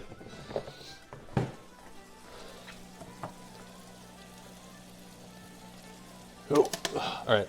Remind me to never use garlic with super tiny cloves ever again. This is very annoying. Meat sheep and wool sheep are different? Are they? I mean, like, all sheep have fur. I'm confused here. Why can't we just breed them to be the same thing? Like, I understand, like, well, this is a wool sheep, so therefore its meat tastes bad, but its wool is glorious. Oh, this sheep here? Oh, yeah, no, it's for eating. Oh, look at that fur. Oh, sickly and disgusting. Can't use that for our fur clothes. Huh? I'm sorry, are meat sheep just walking around like bare-ass naked with no fur? They never grew any? Pressing X to doubt on that one, bud. Also, okay, now I'm realizing why you wanted the heat turned up for the lamb. Because, oh man, all the delicious juices are coming out of this one, baby. Look at this.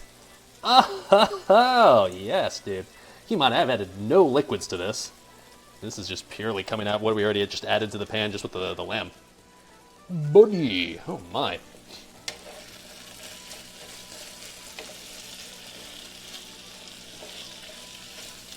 I guess lamb is not particularly lean, is it? But that's okay. We're not trying to make this dish healthy.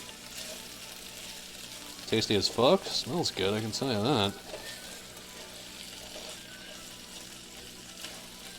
Oh. We haven't even added like all the good shit yet, right? We still have to add like all the flavor enhancers here eventually.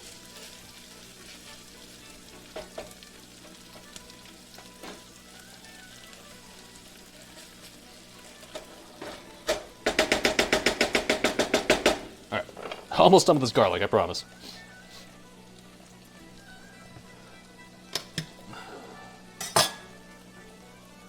Meat cows versus dairy cows? Are those not the same thing? I guess not. Yeah, I don't know. Just feels weird that we don't just have like an all-in-one animal now, right? Just a one size fits all, one type of cow fits all, whatever. Feels like it's not very efficient if you're a farmer to be like, well, I gotta get cows, but I gotta get the meat cows, and I gotta get the dairy cows. They can't be the same thing. Do we eat meat? Do we eat male cows, or do we only ever eat like female cows?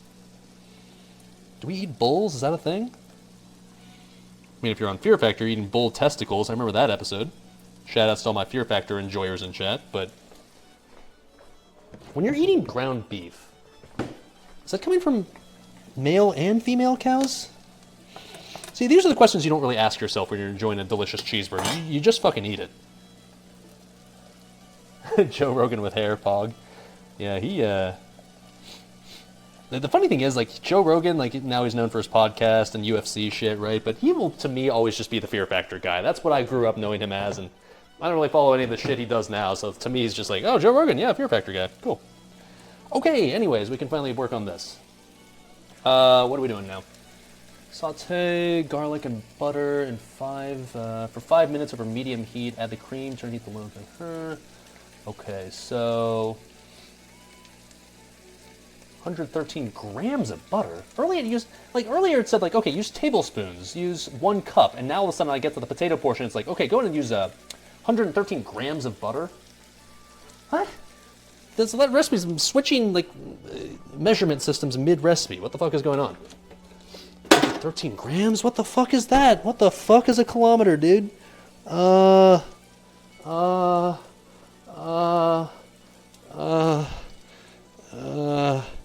Okay, so, 2 sticks equals 1 cup, which is half a pound. Fuck me, dude. Chat, quick. What is, I'm just gonna Google this. One sec. 113 grams to, I guess, pounds? So 113 grams is a quarter of a pound. Okay, I can work with that. So 1 cup is half a pound. So 2 sticks is 1 cup, which is half a pound. So half a stick would be, so 1 stick is a quarter of a pound. Okay, so I want to use 1 stick. Okay, yeah. Okay. Oh yeah, I know math. Oh yeah, I got this. Oh yeah. Oh yeah. Oh yeah. All right, so this is...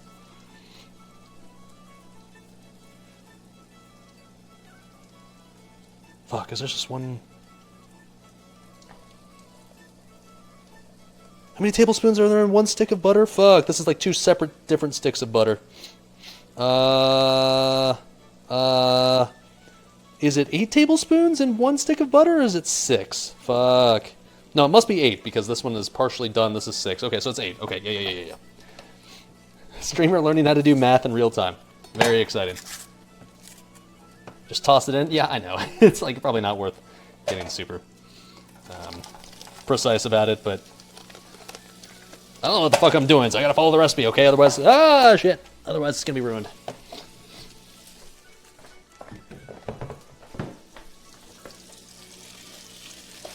Alright, I feel like the lamb is definitely Gucci at this point. It's probably time to add the other shit. Oh my god, I know I keep saying over and over again, but it just smells so good, dude. Oh, baby, got like nice little brown bits on the bottom of the pan now, too. Yes, yes, yes. Alright, what are we adding next to the shepherd's pie bit? Let's see here.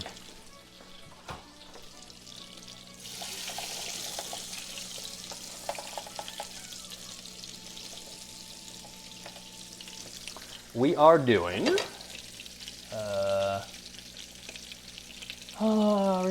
cooked lamb till brown, 10 minutes, yeah. Add the rest of the ingredients and simmer till 9% reduced. Okay, just the rest of the ingredients, sure. So, that would include tomato paste, okay, so the chicken stock, sure, in you go. So I don't want to forget this butter. Now I'm simultaneously doing these. That was kind of maybe a mistake after all. Okay, a tablespoon of Worcestershire sauce. A tablespoon, I'm just going to eyeball that. That's probably a tablespoon. Okay. And then, supposed to do... Well, okay, shit, Guinness. Alright, I can do that. 125 milliliters of Guinness. Fuck me, dude. What is 125 milliliters? Fuck. Okay, how much of this? It's like... That was way more than a tablespoon? No, it wasn't. You're wrong. Streamer's right about everything.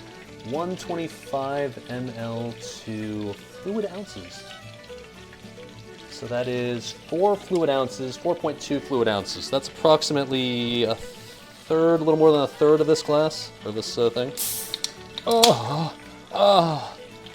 Alright, a little more than a third, right? So, like... Yeah, that's about right. Okay. Cool. Obviously, I'm just gonna drink the rest, obviously. Yes, sir! Alright,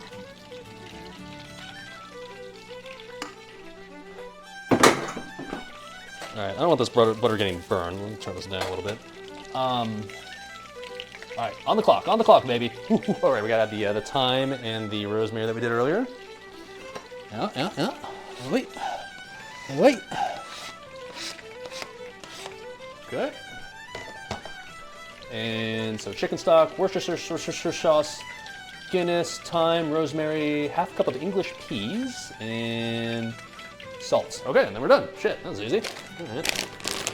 So half a cup of peas, huh? Recipe wants me to pee inside of the pan. That's weird. Half a cup. Okay.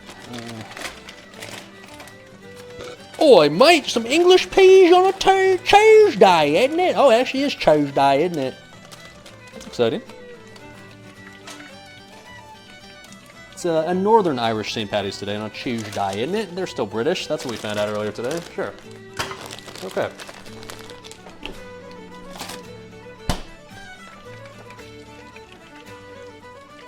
We have successfully peed in the pan. Very cool. Ow, this butter is bubbling and like burning me. Okay.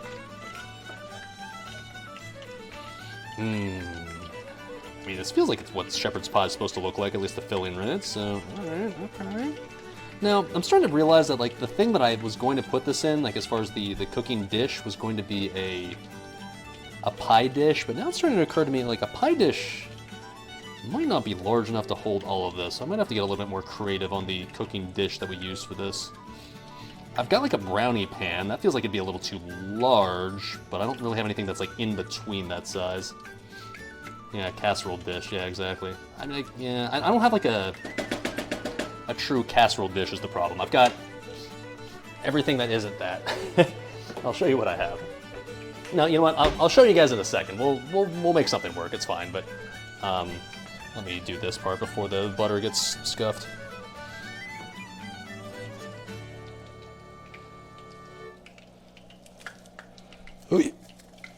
All right. Also, when am I supposed to take the heat down to now that I added all this shit? Press the ingredients and simmer until 90% reduced. So let's just try that. The liquid should be syrupy. Season with salt to taste. I'll do that in a second.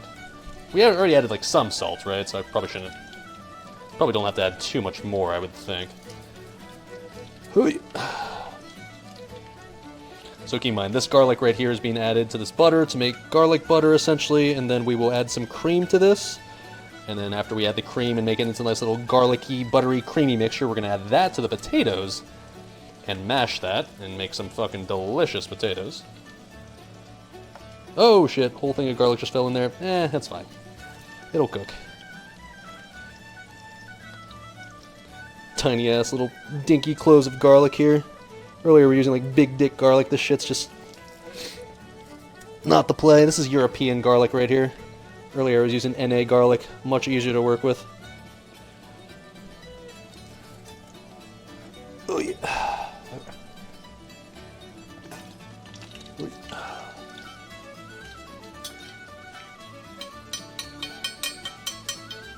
Okay.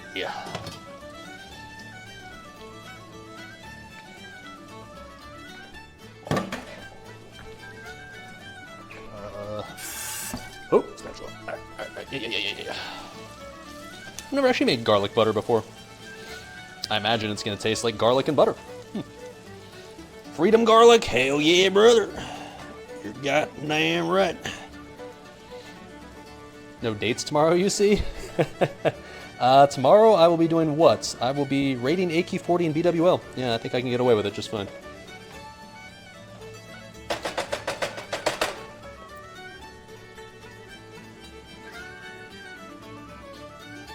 Alright, so we gotta let this reduce, so we're gonna probably just have this sitting here for a little bit, for a hot minute. We're gonna eventually have to preheat the oven for this as well, since this will be going into the oven for baking, obviously.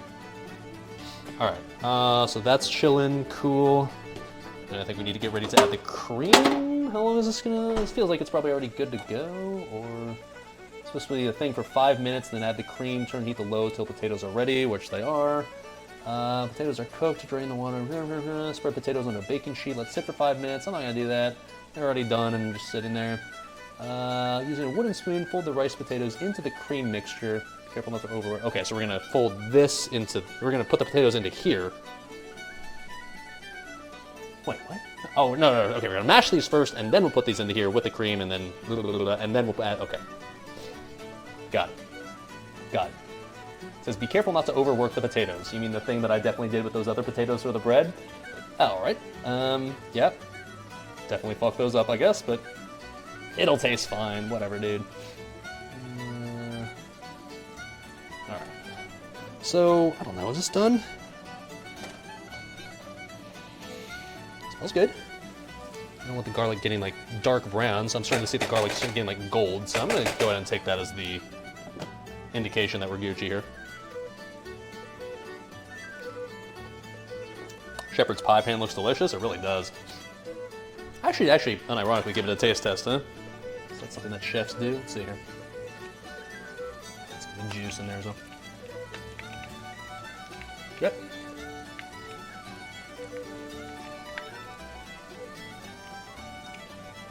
Ooh.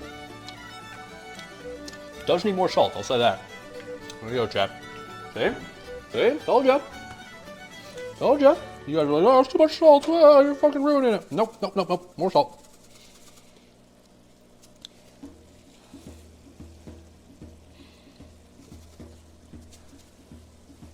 looks like Sloppy Joe's to you, I can guarantee you it's a bit more bougie than Sloppy Joe's. Not that Sloppy Joe's are bad, Sloppy Joe's are delicious, but let me go ahead and say that shepherd's pie is a bit more, it's a little more highbrow. It's more sophisticated. It's more British, right? Sloppy Joes are horrible? What the fuck? That is like such an L take right there. That is like the biggest L I've ever seen from you, Midio. So that's worse than lunch showers. What the fuck? Sloppy Joes. Sloppy Joes are delicious. How do you not? It's just like meats and carrots and just like, it's just good. What? Get out of here. That is a big L. I'm sorry.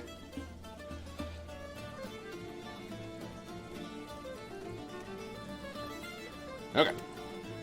Let that continue to do its thing. Not Sloppy Joel's. No. All right, shit. We definitely have to add the cream to this. Okay. How much cream are we doing here? 120 milliliters. Again with the fucking metric shit. Okay. 120 ml. So this thing here, thankfully, and we're lucky enough to have this say it's 473 milliliters. So we want like.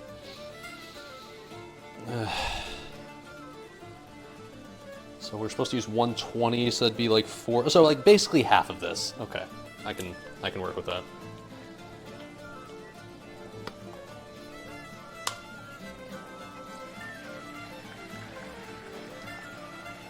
It's about half right there. Okay.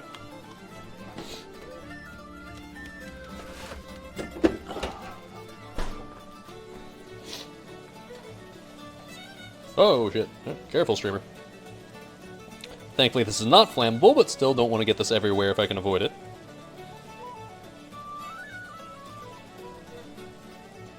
I should have probably used a bigger skillet than this one. I didn't realize at first I was going to be mixing the potatoes into this, but I'll just be careful with it, it should be okay. It's cream for the taters, not like it's going to hurt. Yeah, it's not like you have to actually eyeball that shit and get it exact, I know. Normally when I make mashed potatoes, yeah, when I add milk to it, I just eyeball that, so. You're right, not so worried about it. Turn that heat down on the shepherd's pie a bit. Should have really swapped these. I should use my wooden spoon for this and use the spatula for the shepherd's pie, but oh well. Okay, I don't know. Looks like garlic and butter and cream so far. I like that.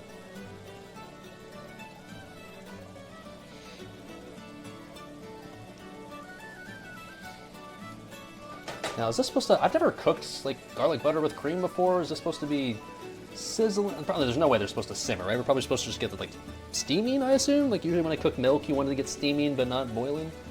Because that'll ruin it or something? It says turn the heat to low until... the cream, turn heat to low until potatoes are ready.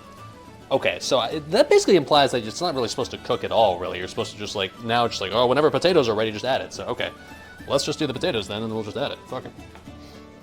Turn heat to low.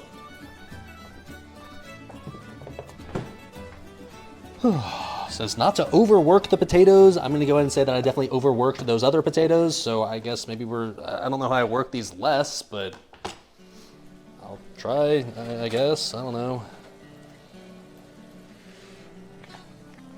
I mean, like, I want to get them mashed, obviously. Like, I can't have them not be mashed, otherwise it's not mashed potatoes anymore.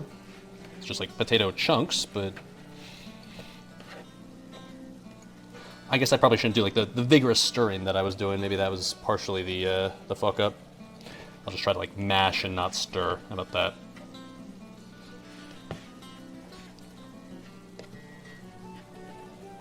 Be gentle with them. In other words, imagine the potatoes are not my penis.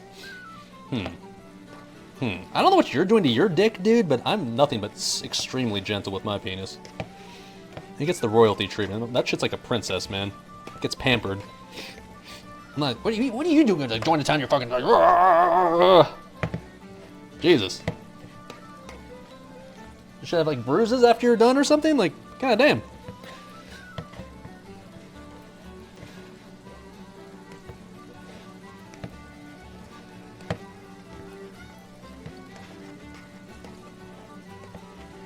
I don't know, is this being gentle with my potatoes?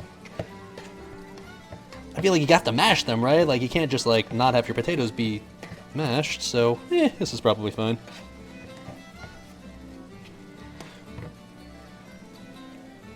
I don't know. Once again, they are getting, like, sort of kind of stretchy again, but I never mash potatoes when I just don't have, like, I always combine with, like, milk and butter first. So, like, I don't really know what potatoes are supposed to feel like when it's just being, the potatoes alone being mashed and nothing else. Need way more potatoes for all this butter? I don't know. I mean, like, we admittedly eyeballed this, but, like, the recipe. I mean, I have more potatoes if we're desperate, but this is not that much butter. I mean, I know it kind of looks like a lot, but I don't know. I guess we'll see. Fuck it.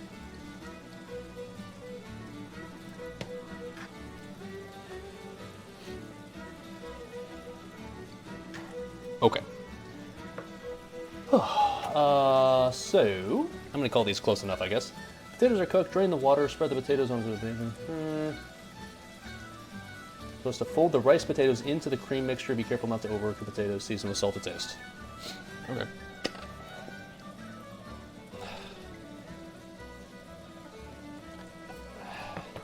This pan's not large enough. It feels a little annoying to have to, like, mix these up like in a small ass pan, but whatever, fuck it. I'll just be gentle with it, I guess. Gentle with it, just like my dick, evidently.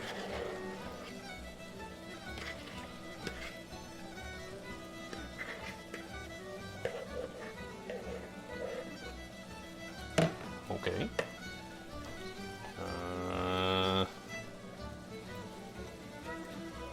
This is really awkward. My temptation is I just want to kind of add this to a large bowl and just mix it in a bowl, TBH. I don't really feel like trying to mix this in a skillet, because that's just kind of scuffed. And, like, whatever, like, we're not even, like, keeping it in the skillet. We're eventually just adding it on top of the shepherd's pie anyways, right? So it doesn't matter what I mix this in? Can I just let this cool a bit and just, like, mix this in a bowl? All right. I'm just gonna do that. I'm gonna take this off the heat. Let me just let this cool a little bit. I'm just gonna mix it in a bowl. I feel like it's just much less scuff to do it like that than it is to try to mix it in the pan. Like, I'm sure I could do this, but if anything, it feels like it'd be easier to not, quote, quote, overwork the potatoes, like the recipe says, in a bowl.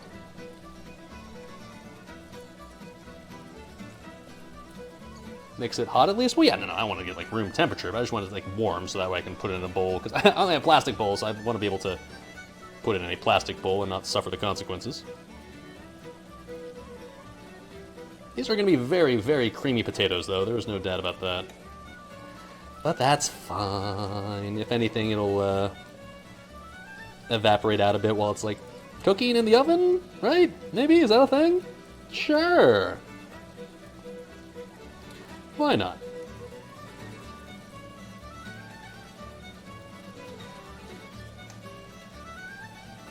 Well, I'm just kind of absentmindedly doing this anyways while I just wait for it to cool. I guess it's sort of getting combined. You know what? We'll probably actually get this to the point where it needs to be.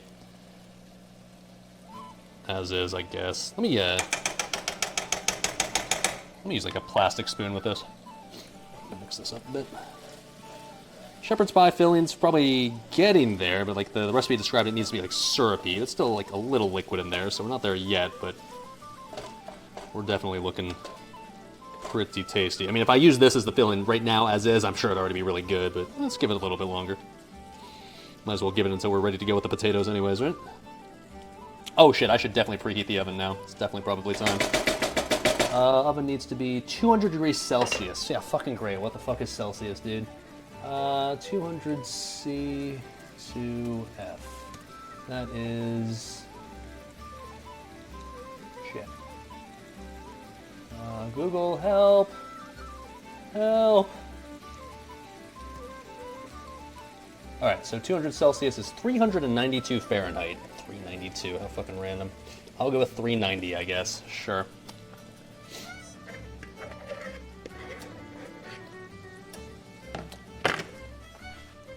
You know what? The fork was working fine. Fuck it. Whatever.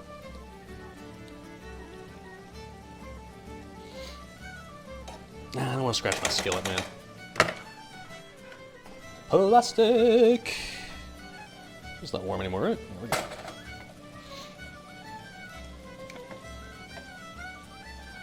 scrape more Teflon into hot taters and then pour into plastic bowl for maximum microplastics. I feel like everybody always wigs the fuck out when it comes to like cooking with Teflon. Oh my god, we're gonna have some horrible, awful diseases and poisons and shit, whatever, but like, I've never had an issue with cooking with Teflon. It's always fine. I feel like people vastly overblow it just because they're trying to be like some superior elitist when it comes to their cooking stuff. Like, I only use cast iron for literally everything. I don't use non-stick pans. What am I, some sort of pleb?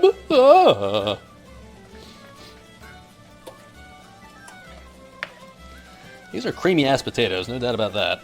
Smells good, though. Extremely garlicky, but that's not a bad thing, is it?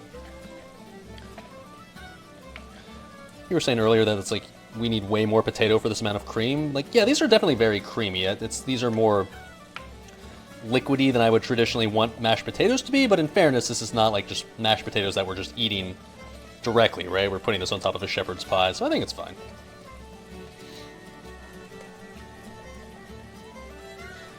We're gonna give this a taste, though, in a sec, just to see if we need more salt. Did I add any salt to this? I don't think I did. In fact, I didn't even use salted butter, so I do almost certainly probably have to add some salt to this. Let's see. Yeah. Good, though. All right. Whew, that is garlicky, though. Good, but very garlicky.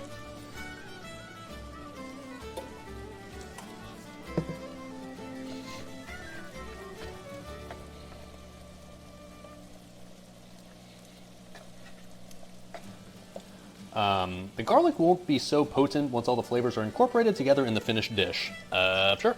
Because it's not like I added not like I added a shitload of garlic to this or anything. No, of course not.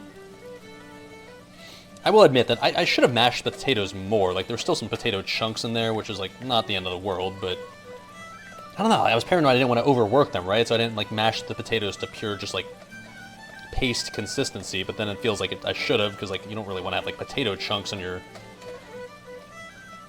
shepherd's pie filling, but I guess it's fine, whatever. I mean, it's cooked, right? It's still soft, so, whatever. It's fine.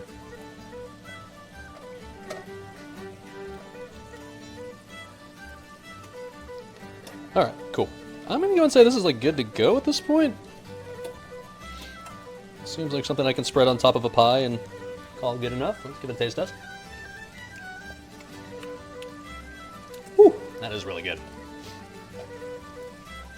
A little chunkier, admittedly, than I traditionally prefer my mashed potatoes, but the good news is, as a shepherd's pie topping, it'll work fine.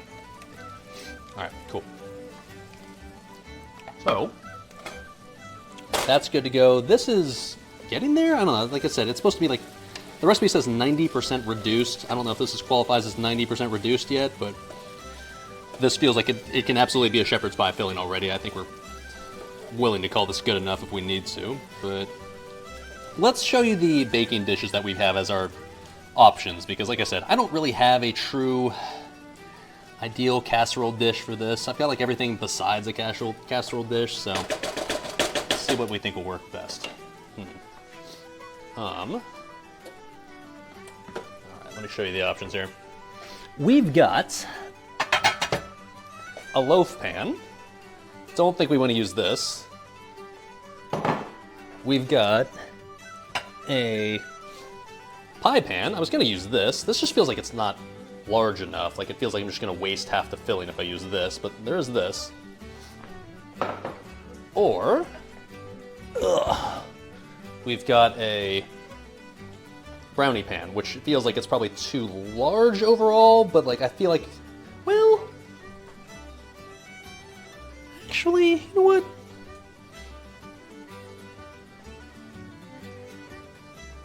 I think this is our best candidate. It's not ideal, but I think this will work. I think this should be fine. We're gonna go with this one, yeah. Because I think the other two are just too small. The loaf pan's like not the right shape, and I think the pie pan's just too small. I feel like we'd waste too much filling if we had the pie pan. So. Fuck it, brownie pan will do. All right, cool. It's not hot. We're fine. It's turned off. It's turned off a while ago. spray it with Pam? Well, yeah, obviously we'll spray it, of course, of course. But that doesn't matter, right? It's not like this is gonna be like a super sticky thing.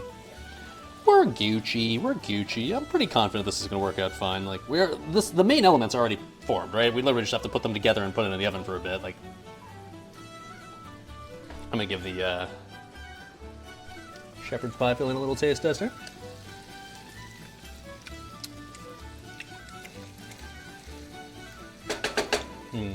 Trying to figure out if it needs more salt. I mean, that was good, but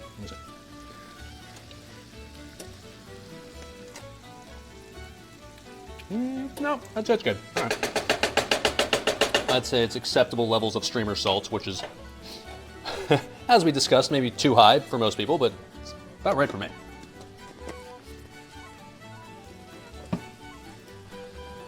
Okay.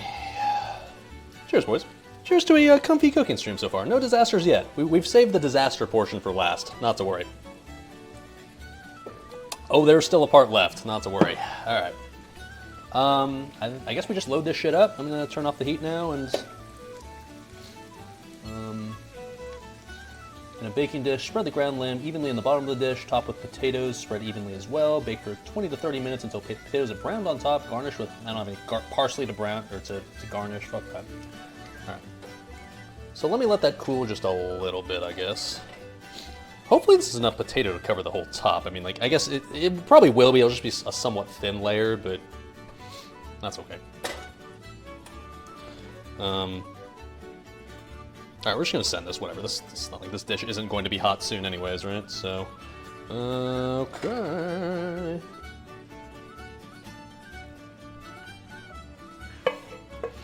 Looks pretty good to me. Smells pretty good to me. All right, all right. Now, I definitely can confirm that, like, this dish is overall too big for this. Like, this is gonna be a relatively thin shepherd's pie overall, but that's okay. I'd rather have it be a little bit too thinned out than, like, overflowing over the top and, like, wasting some of the filling. Yeah, it'll be very thin.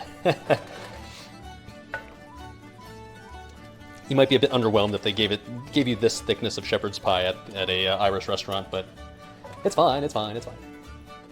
I eat wider portions. Yeah, it'll work out. At the end of the day, it's still gonna taste the same, right? Even if it's in a non-optimal shape. Potatoes on top.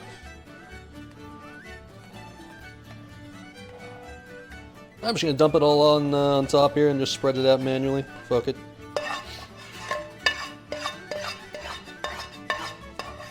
Yes, sir.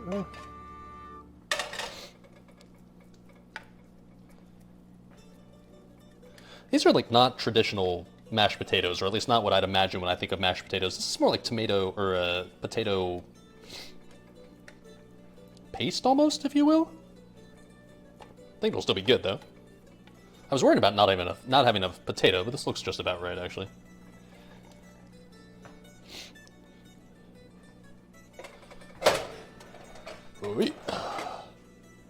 Oh, I definitely didn't oil the bottom of this, but that's okay. The filling was really oily as it is already. Like the ground lamb was not lean, so I'm not worried about sticking. It's fine. If anything, like this recipe calls for you to use like a cast iron baking dish anyway, so cast iron's not like it's going to be any do you any favors for the non-stick. So if you can cook this in cast iron, it'd be fine. I think you can cook it in Pyrex and be not Pyrex, pie something. Is it Pyrex? Whatever. That'll be fine. Get to the sides there.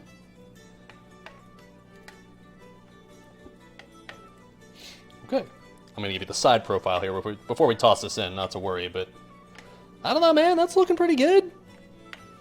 It's kind of looking what I'd imagine in my head. If anything, maybe a thinner than it should be, but like, okay. Let me get the chef's reward here and scrape up the mashed potato bowl a bit. I'll show you the side profile of what we're looking like with this shepherd's pie. Yeah, so thinner than it should be. Not going to try to sugarcoat that, but I think if it goes in and we bake it up for a good... I'm considering like maybe baking it less than the time advised, just because it's more spread out, right? So it's got more surface area, therefore it doesn't need to cook as long? Question mark? Am I correct on that sort of science? 2 hours in, I'm not drunk. I'm falling into the classic cooking stream problem of being so preoccupied with cooking that I keep forgetting to drink, so cheers. Let me have a nice little chug of this Guinness. Hold on, I'll give you I'll give you visual proof so that way you know I'm not faking it. Oh.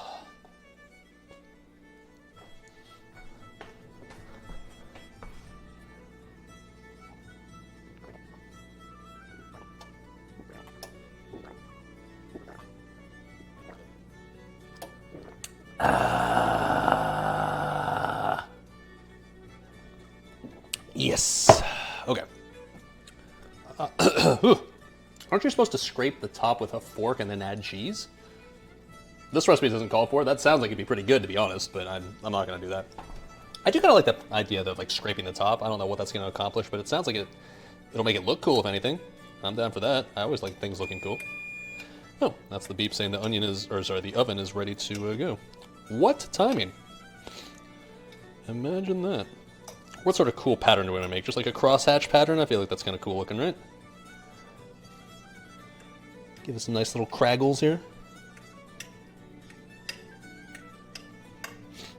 If anything, like, it's more surface area for more little crispiness craggle things to form, right? I know what I'm doing. Yeah. Surely there's some logic behind what I'm doing right now. Not that it just looks cool. I don't know, that's all it really is. Ruined. Oh, shut the fuck up. That looks kind of cool, right? Yeah. Coggers. Yeah, you get like those little nooks and crannies, right? So that way you can get like extra surface area for the crispiness to form. I'm kind of a professional chef, so I know exactly what I'm talking about. Oh, shit! Okay, it's finally time. Actually, no, it's not time. All right, I got a little story that we'll reveal here in a bit, but like it's not story time yet, but it will be here soon. All right, I'm gonna put this in now. I guess we'll set the timer at... I'm gonna start with 15 minutes. I know that the recipe says 20, like minimum, but I think with this pan being more spread out, I think probably not gonna take as long as the recipe would imply. Ignore the coom stains. There it is. Okay. Let it do its thing, shall we? In the meantime, we need to work on the potato bread. Oh shit. Now, the potato bread we've already actually begun on because we already did the mashed potatoes portion of this, but we need to assemble the rest of the good shit, right? Hey Joel, he's just spinning back there this entire time. What's up, bud? All right, so. Oh, yeah. Hell, I guess I have the onions for it. I'm just gonna use onions. These were the onions that we took out of the shepherd's pie, which I guess now, knowing like we were using that big pan, maybe we should have just had these onions in there, but oh well. We can use these for the potato bread now. Nice. All right. Let's get you back up here, chat. There we go. All right. So, let me link the Irish potato bread recipe we're using. This is literally just the first Google result that I found when Googling Irish potato bread, so I don't know if it's the best one, but it's the one we're going with. It's on a website called Belly Rumbles, and it's like some like very, let's say, broad-looking blonde chick from the U.S. somewhere. So clearly she enjoys eating a lot, according to her picture. So I'm gonna go ahead and say that she knows the good shit. All right, it's definitely snot rocket time, though. Officially, I can feel this one coming from earlier. Oh, there we go. Oh yeah. Those were good snot rockets. We had to let those cook for a good couple of hours, and then those ones had some mass. Those had some viscosity to them. Oh my. All right. Now we're ready for potato bread, baby. So we're gonna make a half recipe of this because number one, I don't want this to take forever, and number two, it's just for serving me, so I don't need like a whole recipe. So good news is, we already made the potatoes. Way too overworked, according to what chat told me, but oh well. Yeah, they're definitely very stretchy, but that's fine. What else we can do here? We're supposed to peel, cut the potatoes in large quarters chunks. That's okay. It says like, okay, make mashed potatoes. Already did that. Cool. Strain potatoes and when potatoes are cool enough to handle in place, mashed potatoes, yes, already mashed them. Okay, and then we just literally, we already got the bowl, now we just add the remaining ingredients to the bowl and then go. Cool, I can do that. So the rest of the ingredients include, looks like, fucking metric, man. 30 grams of butter? What the fuck is a gram? AKA 6 teaspoons? Jesus, okay, hold on. Let's get the butter back out. Let's see here. So, tablespoon. Hold on, I can do this. 28 grams in an ounce. Yeah, but it doesn't help. It's supposed to, God, it's so dumb. Like we use volumetric things, and like the EU shit uses like weight for butter. So 6 teaspoons. So I basically need to convert, how many teaspoons are in a tablespoon? Teaspoon to tablespoon is, God, it's so fucking random. Okay, so apparently it's 3 teaspoons. Wait, hold on.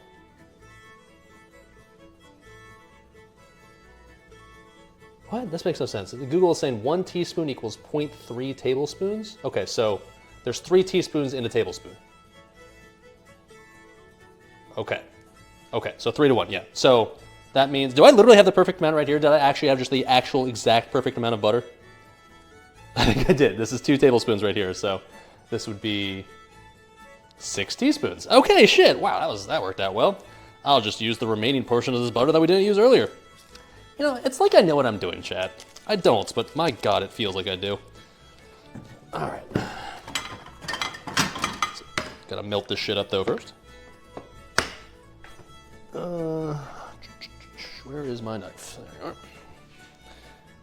Pro tip for melting butter, don't just throw in the entire little hunk. Try to like slice it up in smaller chunks so it melts more evenly and faster. 5 head. Okay. And then also, another thing I've learned about melting butter over time is when you melt butter, don't just blast it on 100% in the microwave. Do something like 50% power on the microwave and for twice as long. That gets the job done a lot better and make sure the butter doesn't explode. That's always nice. So I'm gonna put this in here for like a minute. No, actually, that's not much butter.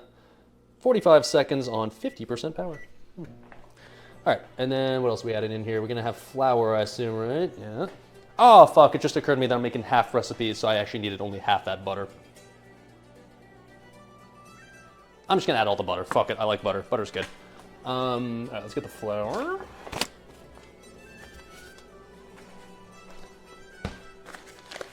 It's good, yeah. Like, what could go wrong with adding more butter, anyways? Like, oh no, there's more butter in my dish. Oh God, I ruined it. Said like literally no one ever. Like, come on. All right, so we need, the full recipe is 1.5 cups of flour, so we're gonna do 3/4, I guess, of a cup of flour. Okay.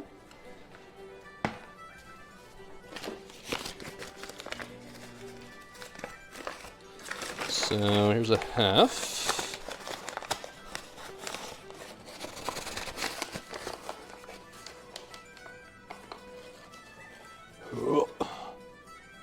I might need a bigger bowl, we'll see. So half and then 1/4.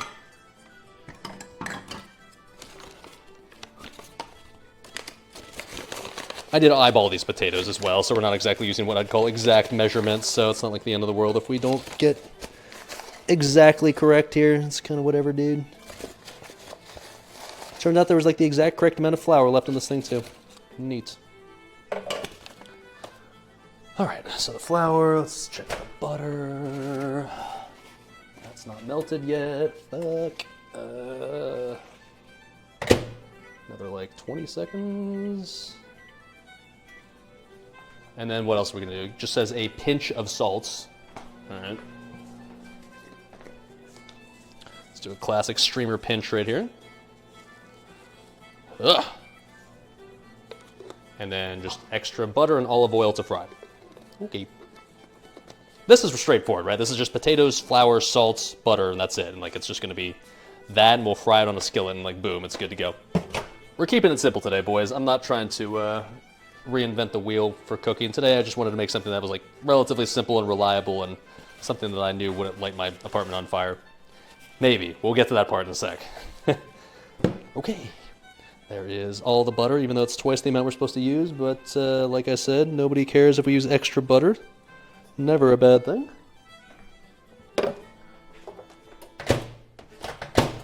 Right. And then mix her up. Hell yeah, brothers.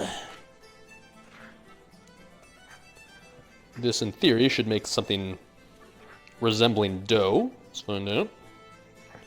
And then what we're going to do, once we have dough, is we're going to just like flatten it out into like discs and cut it up into like kind of sort of like pita bread size little chunks and then fry them up. Oh yeah, shit, you're right. Onion. Yeah, you're right. We were gonna add onions and cheese to this. Good fucking call. I was gonna completely forget that part. Yeah, so this recipe says like, so this is like just the basic ass recipe right here, but you can jazz it up if you want to and add extra shit. And one of the recommendations was you could add onions and cheese.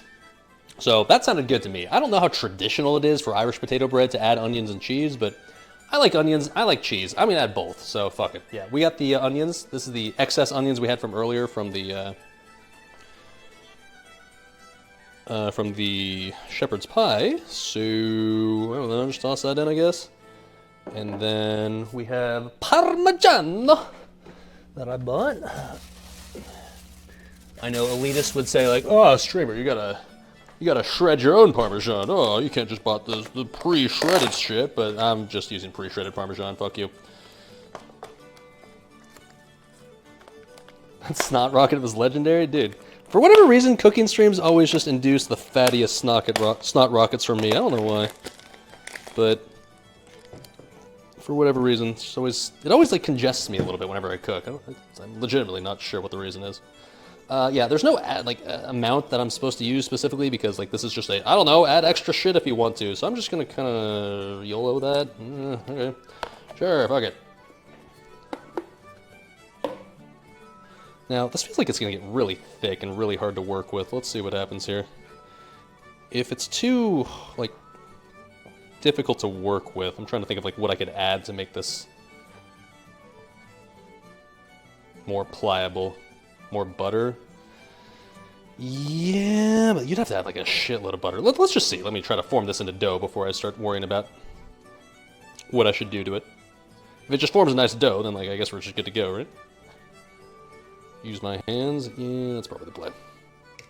All right. Also, a bigger bowl would honestly probably make this easier as well, but oh well.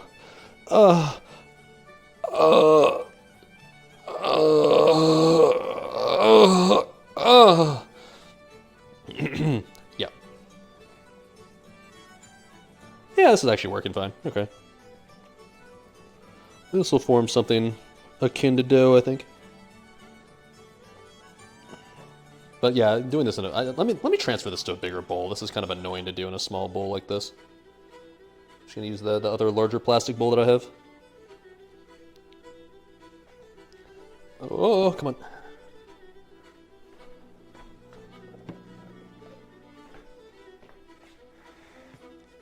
Feels like I totally could have added some garlic to this as well. Like, it's got potato in it, right? So, like, garlic potato would be even better. Garlic potato bread, like, that obviously can be a thing. But, oh well. Unfortunately, I already used literally that entire clove of garlic in the shepherd's pie, so that's already kind of rip.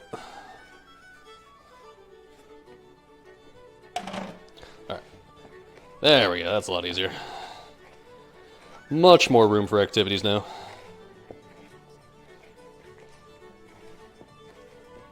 Okay, that's looking nice. I'm assuming I'm not supposed to overwork this because gluten or some shit will form. I don't know, some bad stuff happens if you overwork dough, from what I've heard. Well, that's not true. Like, when you're making like pizza dough, you really want to work it. You do want to form gluten. Well, I don't know. Gluten just like feels like it's either bad or good for baking. It just depends on whatever the fuck the person who's making the recipe feels like typing out. Is gluten good, this recipe, or is it bad? I don't know. I think this time around, you know, I'm in a good mood. We'll call gluten a good thing. Yeah. Make sure you get plenty of gluten formation in your dough. Want to knead it till it's smooth? Yeah. I'm working on it. We're already looking good. Like, this is good. I was a little worried this wouldn't be a workable thing of dough, but we're looking pretty Gucci on that front. I will admit the onions probably should have been diced a little finer than this. These are a little chunky for a dough, but that's okay. We'll make it work.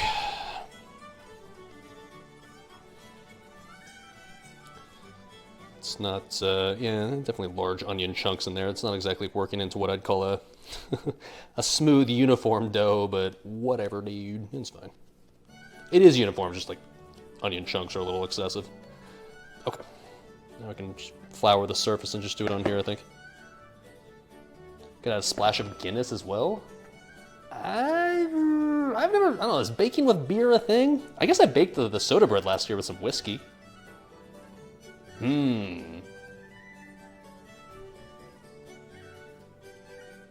mean, I do have one thing of Guinness left. All right, hold on.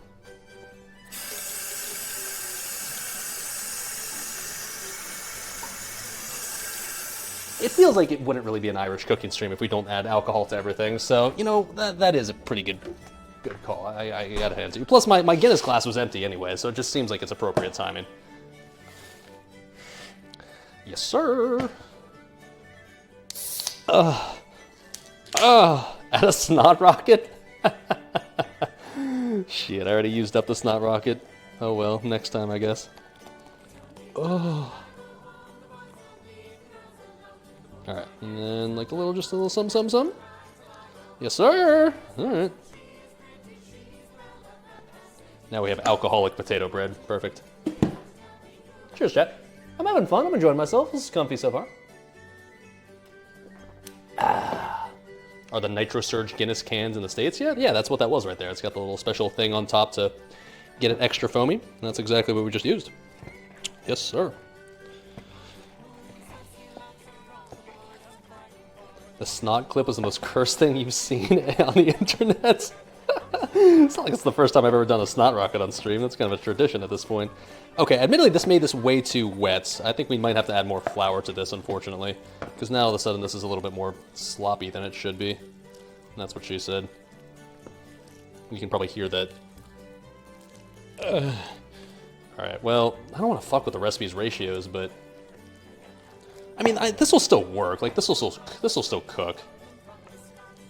Okay, it's fine. Whatever, fuck it.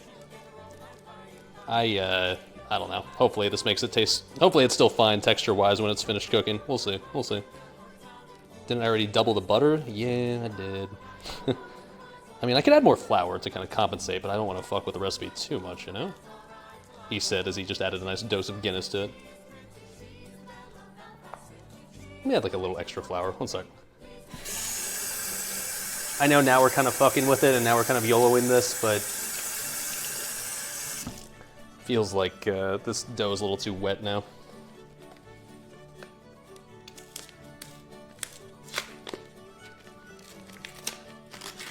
So, I'm not going to measure any of this. I'll just kind of... sure. Get that incorporated.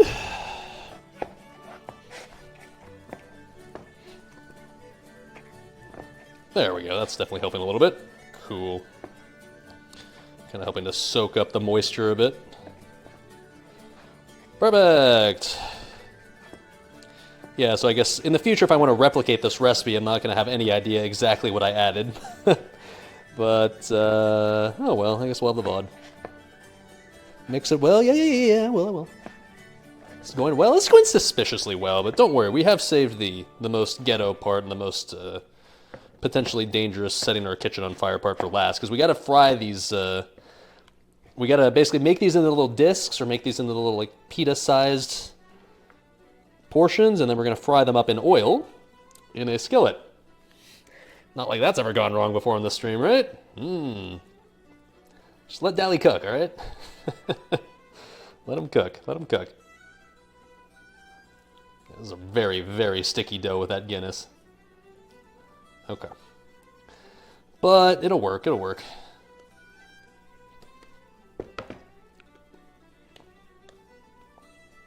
Onions definitely kind of make it scuffed as well, but it's fine, dude, it's fine. Okay. Let me flour this. Well, let me wash my hands real quick, because they're a little doughy at the moment.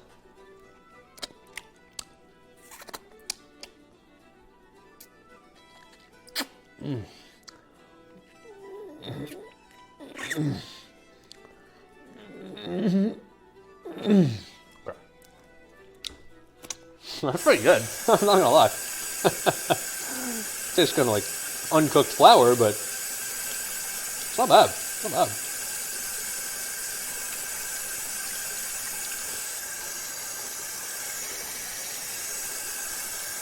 All right. Now, we need to roll this out into, I don't know, probably like 1/4 inch little sheets. And I made a half recipe, so we should only have to roll out like maybe, how much does it say to do this? I think the recipe says like cut it into 1/6, so I only have to do it into 1/3, I think.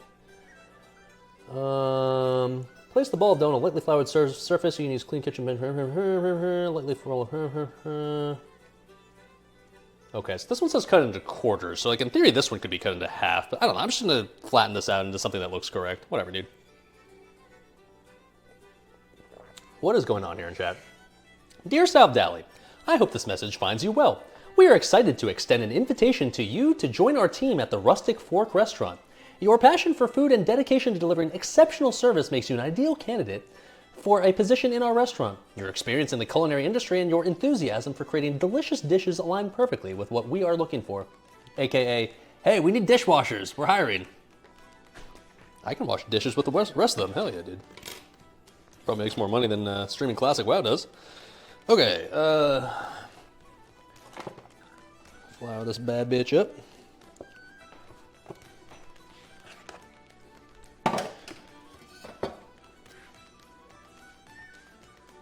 Don't I mean the rusty trombone? I'd personally prefer to work at the Krusty Krab if it's all equal. Krusty Krab pizza is the pizza for you and me. Krusty Krab pizza is the pizza for you and me. Krusty Krab is the pizza for you and me. Yeah! Alright, flatten her out.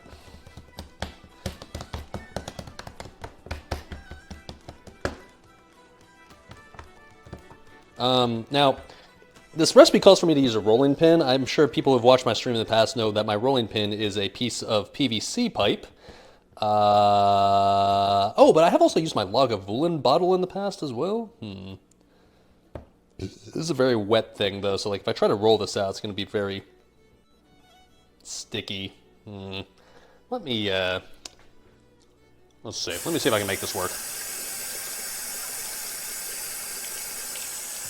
The dough tastes good, I'll give it that. I mean, like, it's got mashed potatoes in there, so it's already, like, partially cooked. That's probably why it's, like, halfway okay-ish. Okay. Let's get out the famous rolling pin, in large quotation marks, aka a empty bottle of scotch. Okay. Oh, yeah. Okay. That is sticking a bit. Yeah. I feel like I might have to cut this in half and do this in 2 rolling sessions, because I don't think this cutting board's large enough for 1. Let me go ahead and do that.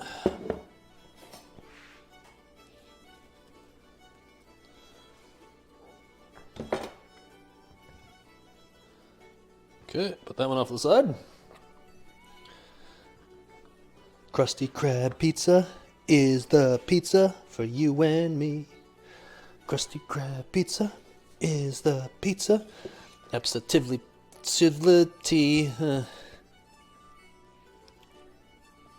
think it's supposed to be in a circle, by the way. It's supposed to be vaguely circular.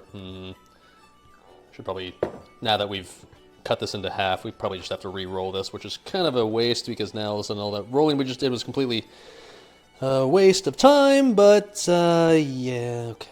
Let's try this again. Let's re-flour the surface as well. How thin should it be? The recipe says, let's see here, it's supposed to be 1/8 of an inch thin, or 1/2 centimeter. So, I don't know, relatively thin.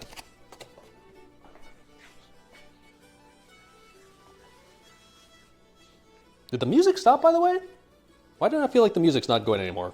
hold on. Let me investigate this before we continue further. It feels all of a sudden significantly less festive in here. Krusty Krab pizza is the pizza for you and me. Oh no, we're still good. All right. I guess it just got kind of quiet in this section. Oh shit, the timer went off, by the way. When did that happen? All right, well, fuck. Oh, fuck, yeah, it's time to take this out. How long ago did this timer go off? This feels like way too long, but okay, we'll just take this out now. It's definitely done. All right. Oh. Oh. Oh, Jesus. Okay, it's fine, it's fine, it's fine, it's fine, it's fine, it's fine, it's fine, it's fine, it's fine, it's fine. It's fine, it's fine, it's fine. Okay. Krusty Krab pizza is the pizza for you and me. Krusty Krab pizza. Oh, careful, SpongeBob. Oh. Oh. Oh. Oh. Oh. Hello, beautiful. Nah, I think I was a little worried that I left it in too long, but that's a color that I'm enjoying right there. That is a beautiful golden brown right there. Let's go ahead and just take a little close-up shot of this one. Baby. Down below, that's what we're working with down there. I don't know what that would cool, but I don't know, boys. That looks pretty fucking good as far as I'm concerned. Okay.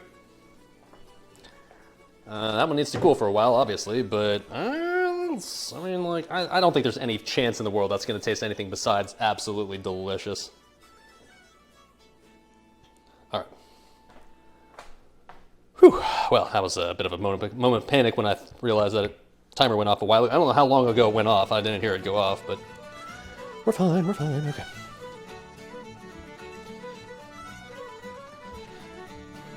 It says 1/8 of an inch, huh? Oh, Jesus. I need to flour the top of this, apparently. Okay.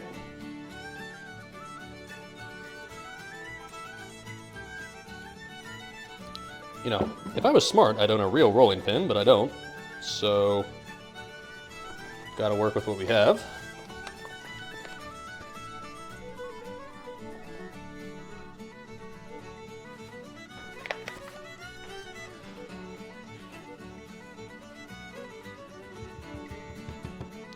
Okay. Ghetto rolling pin, yes sir. Hey, you know what? Just adds the authenticity. This is a rolling pin produced directly in Scotland.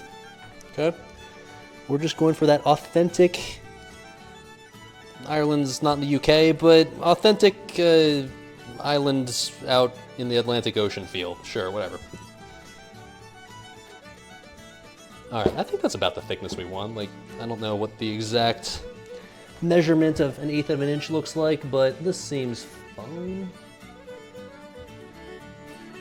You can cut this up into little portions and then just fry them up. Okay. Looks good. Alright. And I think it's time we get the skillet going. Now, I guess I'll just use the same skillet that I just used for the shepherd's pie. I don't think I need a new skillet for that one.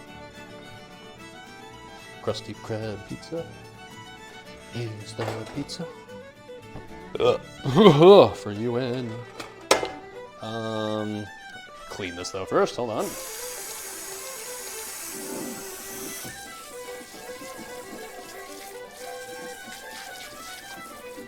Oh man, my kitchen smells so good right now, man. This cooking stream, honestly, it's going a little too well so far. Feels like we haven't really had any sort of drama outside of Snot Rockets. But then again, after our previous cooking streams where we had to deal with a lot of adversity, let's say, I'm okay with this. I feel like I was due for a cooking stream that was just uneventful and just produced something tasty. Feels like every one we've done in the past, like, 3 months or so, it's just like there's been some sort of element that just got scuffed about it and made me sad. Alright. Okay, alright. So, get the heat going on that one. What sort of heat do we need for this? Place on a non-stick fry pan over medium heat. Okay, sure. So, let's slice these up, I guess, into something that can be... I don't know, like... I think we want something like, maybe... 3 by 3 inches or something like that. So maybe I can slice them like along this line here, this line here. And these are going to be kind of scuffed, like for the ones that are on the edge, but okay, who cares? Like, doesn't matter if they're weird shaped. Gonna taste the same regardless. Yeah, let's go with like something like this.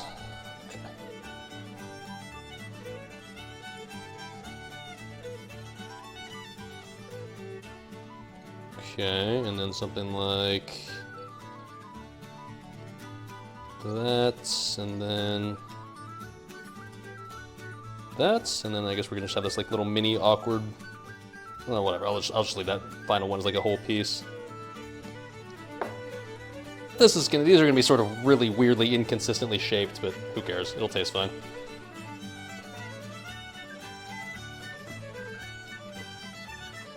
Okay.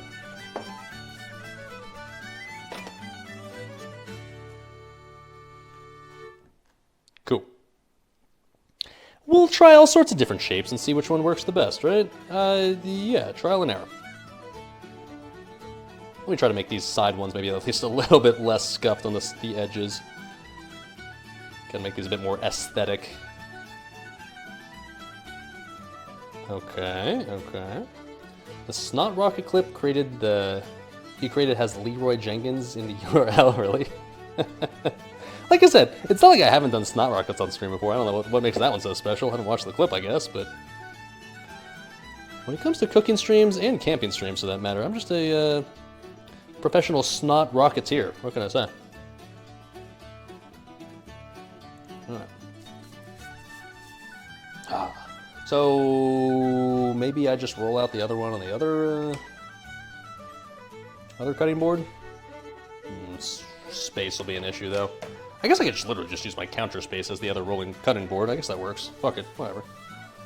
It's clean, it's sanitary, probably. Sure, why not? It's gonna be one hell of a cleanup after stream is over, but that's alright. By the way, cheers, boys.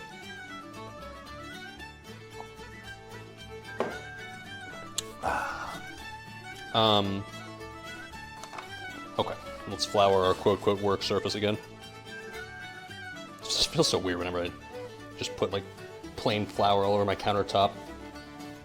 Goes against my instincts of not wanting to make my kitchen a mess. Ugh.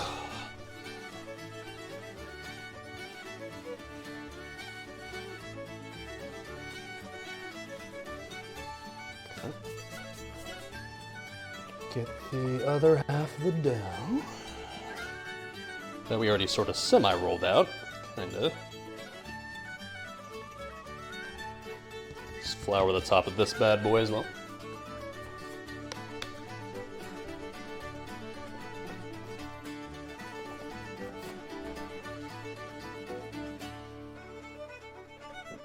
And use our totally legit rolling pin, of course. Pan, whatever.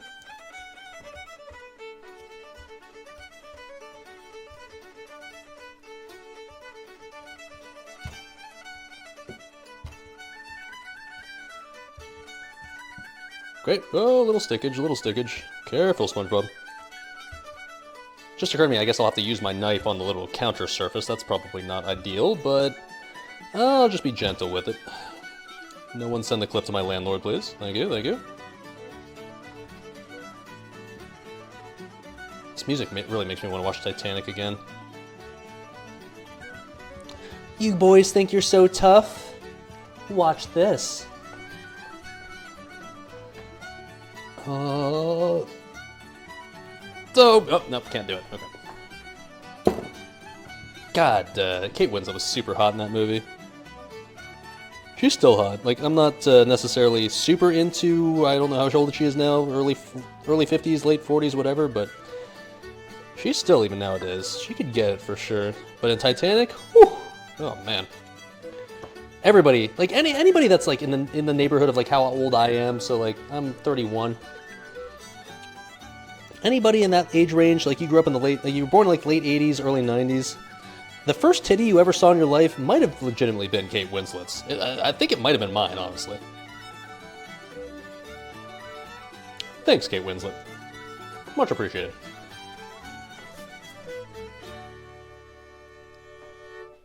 Dough is really good at catching all that dirt on the countertop. It's extra seasoning. It's fine. All right. What say we fry these up, shall we? So what am I supposed to fry this in? I think it's like a combination of oil and butter. Add a splash of oil and a dollop of butter. I'll be honest, I feel like just using oil is fine. I don't really feel like melting more butter. Why do I have to use both? It seems excessive. I'm just gonna use oil. That seems fine. No, well, fuck. All right. I'm gonna use margarine now. Fine, I'll use butter, fuck. All right, I got more butter, technically. Okay, hold on. Just gotta repackage this shit out.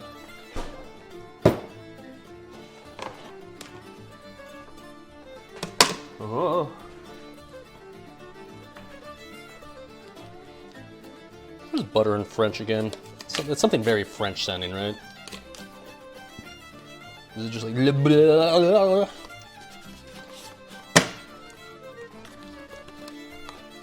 Get the fire extinguisher? Nah, it's gonna be fine, dude. It's not like I'm gonna be making like an inch deep pool of oil. Is it? Yeah, it is like, isn't it just... Yeah.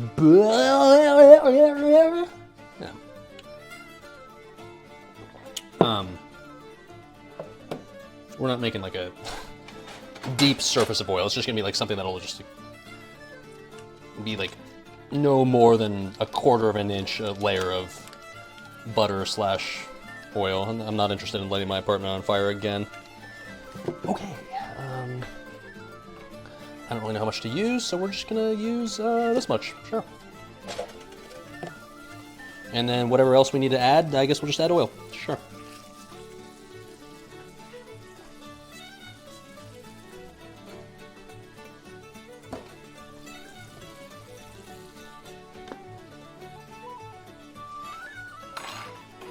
Okay.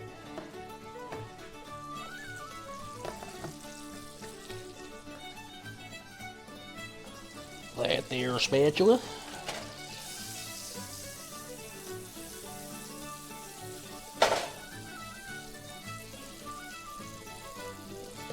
Thought it was way hotter. Yeah, it's not like it turned it like way hot or anything. We're Gucci. Cool. Microplastic jokes aside, I shouldn't heat a non-stick pan without anything in it. See? Exactly. This is exactly what I'm talking about. Your non-stick pan, if you don't have anything, you're going to die of microplastics and you're going to Teflon, and ruin the food and food poison. And I've been doing this shit for many years. I'm not trying to say I'm an expert or anything, but after all this time of heating Teflon with no shit on it and like cooking stuff in Teflon and scraping the fuck out of the bottom of it, I haven't died yet. And so, I don't know, man. I'm going to go in and say that I feel like it's partially, I'm not even kidding here, like, I feel like it's partially just like a cooking elitist thing at this point where people are just like, non-stick pans, I'm gonna find any excuse I can to possibly trash that.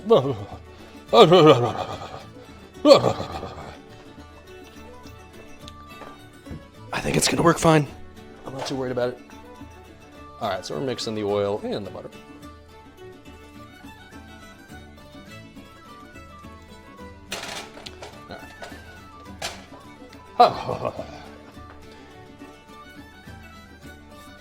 So, there's no way we can light our stove on fire this time, right? This looks like an eerily similar camera angle as the last time, but we'll be fine, dude. We'll be fine. All right, all right. And if anything, at least if this fails horribly, we've already got this delicious looking shepherd's pie just sitting here, ready to consume. You'll love to see it, dude. You'll love to see it. All right, should we just send the first one? I don't know. Should I just add a little flour to this to see if it's like already simmering? Sorta. I don't know. Fuck it. I'm just gonna send it and see what happens.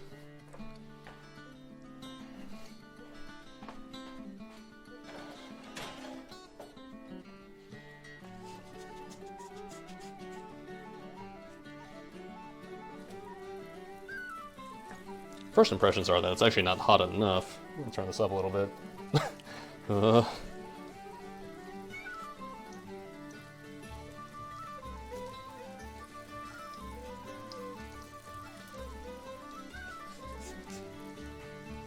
Start with these three. See how that goes. Now, I can't imagine this should take long, assuming this cooks, if it's hot enough, it shouldn't take long, I would think. Listen, God, I fucking hate electric stoves, man. Like, the surface is never even, dude, so you just have to worry about the fact that, like, these are never sitting evenly in the oil and butter that you're hoping it is. This close to the center of the pan. This needs to be hotter, though, like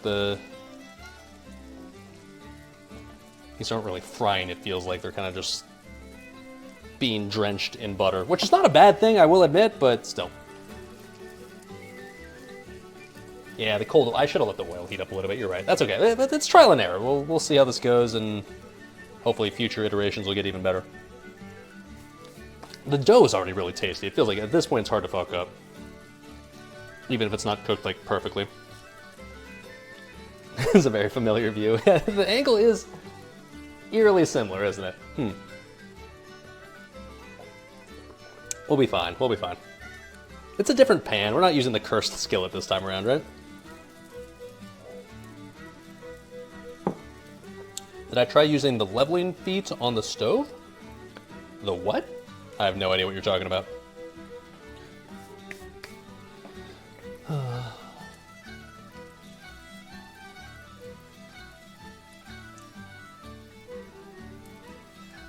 Alright, let's see how one side is looking. This is impatient and I'm sure too early to flip, but I'm just curious. What? Oh, okay, shit, that actually looks okay. I really feel like I should have added garlic to this, honestly. Like garlic potato bread. There's no way that wouldn't be amazing, right? I mean, okay, that looks pretty good, I will say. Okay, hold on, wait a minute. I think we're cooking. I think we're cooking. That looks pretty fucking good, not gonna lie.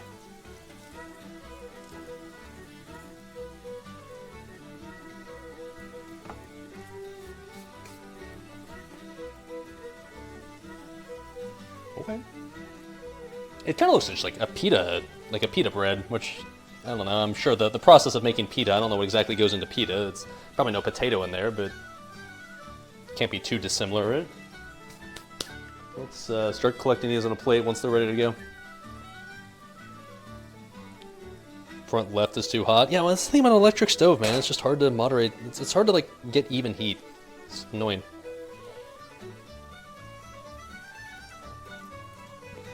Is what it is. When I was house sitting for my friends, they had a gas stove, and God, it was just glorious, dude. So nice. So much easier and less annoying to cook on.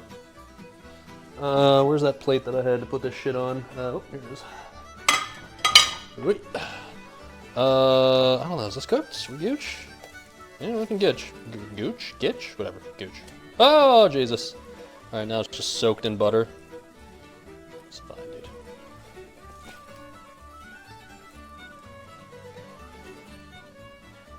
Okay. It's round one. There you go.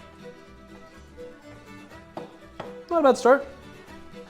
I think we're now dealing with a hotter skillet, so that's going to help. And also, I think I learned my lesson to not like soak these in oil, just kind of get these doused in oil and then put these into the drier parts of the pan.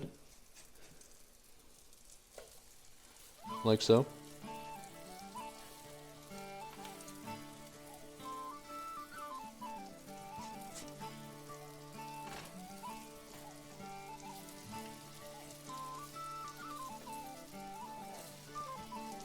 So at the moment we're in a nice little zone of, you know what, I got room for one more. Oh yeah, I got room. Oh yeah. Ooh. Ooh.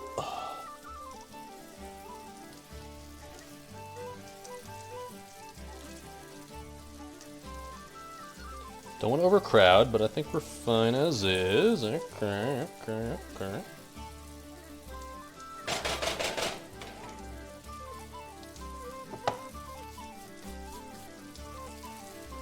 Smells good, I'll tell you that. Just need an induction cooktop, way better. I mean, there's nothing worse. Any option is better than the electric coils, right?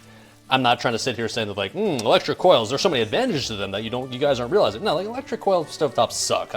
Like that's just, there's no way around it. but it's what I got, so, you know, gotta make it work.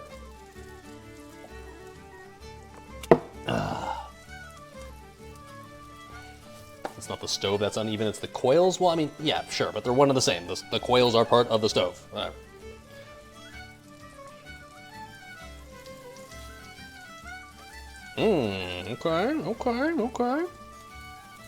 Okay.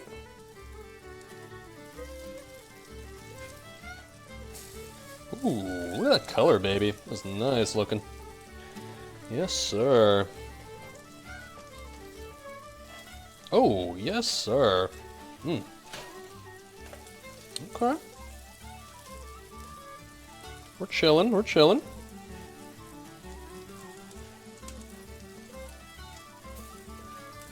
I like how these are looking. I can't say for sure if they're gonna be good until I taste them, but at least compared to what I saw on the recipe, that kind of looks like what it's supposed to look like. I feel like it's hard to fuck up, right? It's just potatoes and flour and butter and salt. Of course it's gonna be good. Sure. What am I making? This is Irish potato bread, or Irish potato cakes, whatever you want to call them. We already finished making the shepherd's pie. That's sitting right there, just cooling and waiting for us to eat. So we're just finishing off the Irish potato bread, and once we got that done, we're gonna eat.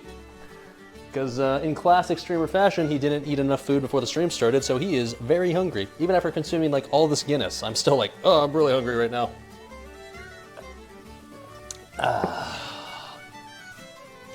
Let's oh shit, I guess I gotta transfer the rest of these off the counter onto the cutting board, so let me do this off cam here real quick.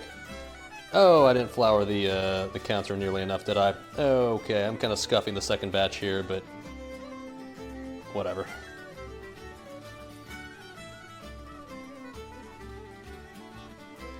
Oh, okay. Rip this second batch, man. This is gonna be a little scuffed, not gonna lie. These are gonna be a little thicker and a little narrower. Okay. Well, okay. Okay, yeah, these aren't looking as pristine. We're definitely gonna eat the first round as the test batch for... Oh no.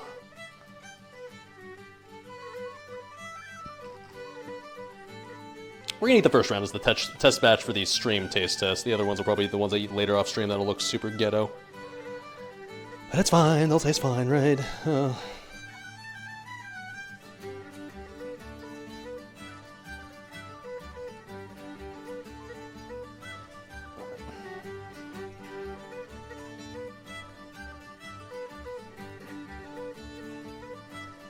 Alright, yeah, notice how these are not looking quite as neat, but what can you do?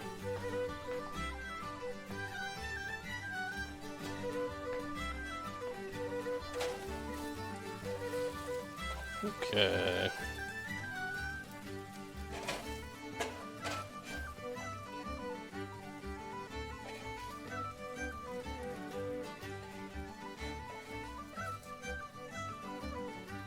Alright. Those look nice though. These are pretty aesthetic, I would say. Okay.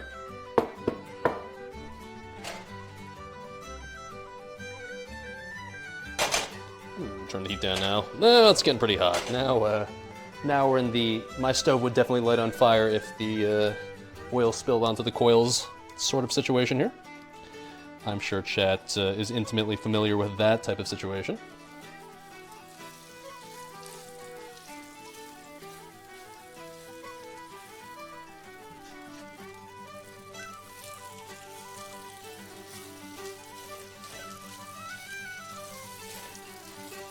Okay, get these nice and soaked in the oil. Put these off to the side.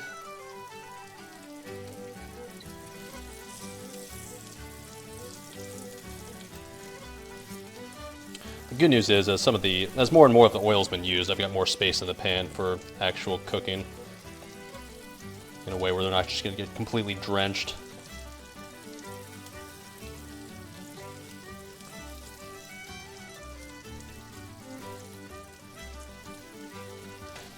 Oh yeah, second batch got a little scuffed as far as their appearance, but oh well. I get the feeling they'll still taste fine.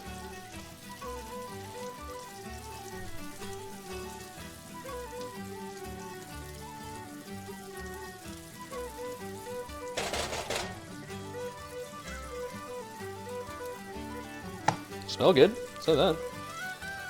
Why is this fascinating? Don't burn the bread. It is just kind of like, I don't know, it's always cool. Like, this is something I really liked about doing cooking streams. It's always cool just making something you've never tried to make before. And especially if you're familiar with the dish you're making, like, because you've had it before, let's say like a restaurant or someone else made it for you. It's cool to make it from scratch. And then once you're getting close to the end product and you have the end product, like have something that like just becomes the thing you're used to eating or that you've eaten before, you're like, oh shit, I know this. Like, when I did like the Panda Express stream, for example, and like the Thai cooking stream and the Japanese stream, it was so cool, like starting from the raw ingredients and then forming something like, oh fuck, I've had this at a restaurant a million times and now it looks like that and it tastes like that. It's just I don't know, it's cool, like making food from scratch. It's a lot of work, and to be completely honest, 90% of the time, I'm too lazy to do this just in my regular daily life, like to put this much effort into the food that I eat, but as a once in a while thing, especially on stream when I'm just chilling with the boys and grills and drinking some beer. It's fun, man. It's cool. Okay. Flip these bad boys. Yes, sir.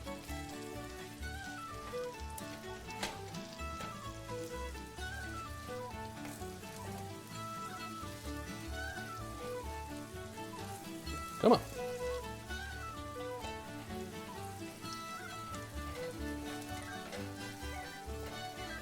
Definitely getting a nice, satisfying golden brown color out of these. I like that. I like that a lot.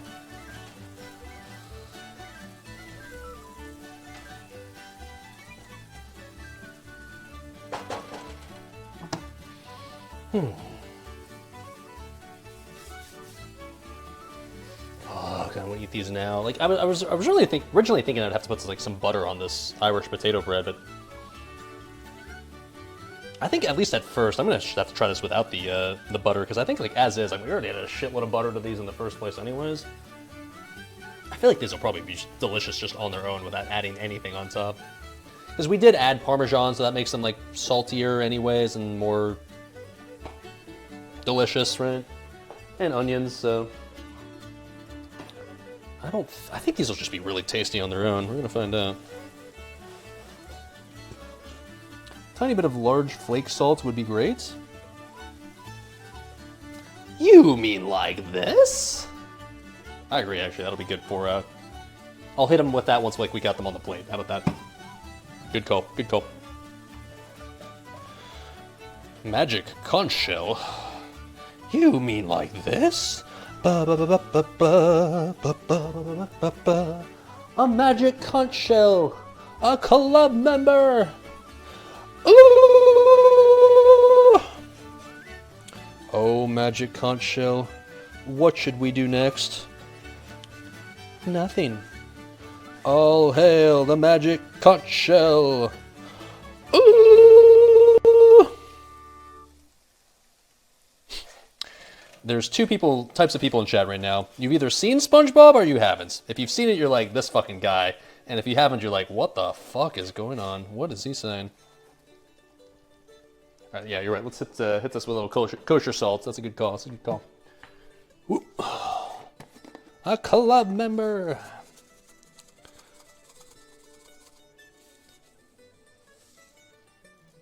Yes. Yes. Yes. Good shit.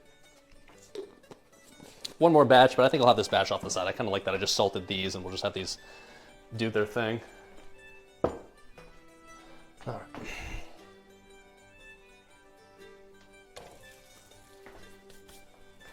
Oh, last batch, and then we're done, and then it's time to eat. Yes, sir. Ended up having like a pretty perfect amount of oil and butter in there. It's nice.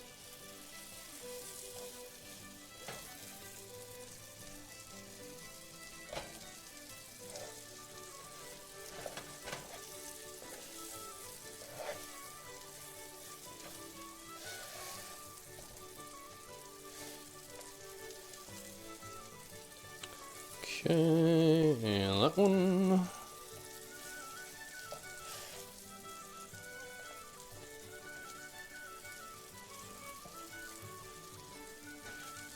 Cool.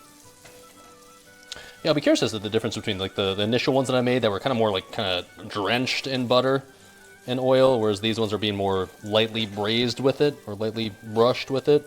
Wonder if it's going to be. I feel like the first ones might be a little too greasy, and maybe these ones might end up being too dry. I feel like the ones we made in the middle are probably going to be the ones that are in the butter zone, if you will. I get the feeling all of them will taste fine, but all right, cool. What is that? This is Irish potato bread, or Irish potato cakes, or whatever the fuck you want to call it. It's got potato, flour, garlic, no garlic, onion, cheese, like Parmesan cheese, salt, and butter. That's it. Nothing fancy, but combine those ingredients that I just named, like it's probably going to be delicious, right?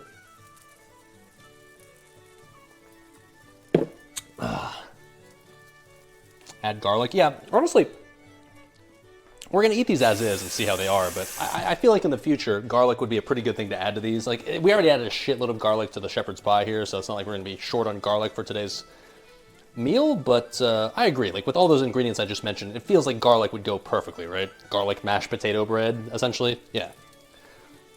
Absolutely. Maybe next time. Maybe next time. All right, come on. Whee. Yes. Yes.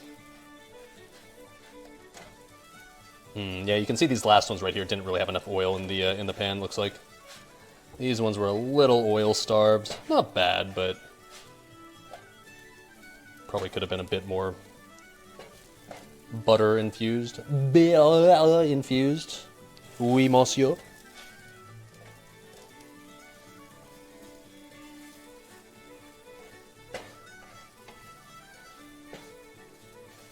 Okay, cool.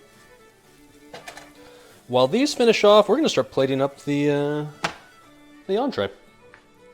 I think it's time.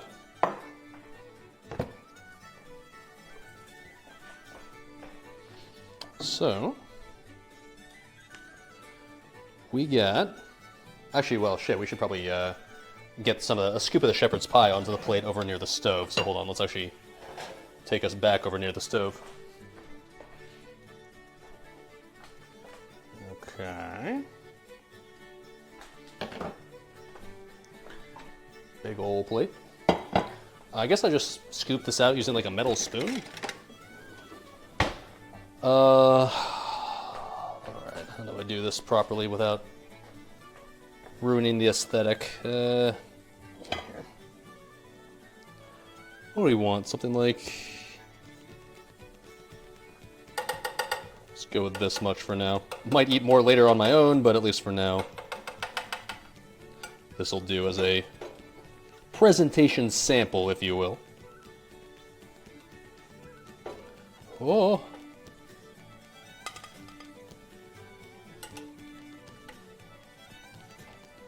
Oh, come on. Okay. All right, one thing I will say about this, it's not very crispy on top. Like, I think ideally with shepherd's pie, you want the top, like, potatoes to, like, have a little bit of crisp to them. One thing I'm noticing about this is it's a little oily, a little more oily than I traditionally expect out of, like, shepherd's pie, which is not shocking, right? Since, like, lamb, not very lean, like we talked about earlier, and maybe we could have let the filling reduce a little more, but I mean, it looks pretty good, not gonna lie. We'll see. We'll see. All right. Let me take these off. Fat doesn't reduce anyways. Yeah, that's true. I guess whatever, fat-wise, whatever's already in there is not going to go away anytime soon. But yeah, we'll see what it is. I don't mind a greasy shepherd's pie. Like, turns out fat tastes good. Imagine that, huh? Okay. And then let's... finish plating this bad boy up. So there was the shepherd's pie there. Cool. And then let's get the potato bread onto here. Let's give ourselves a few slices.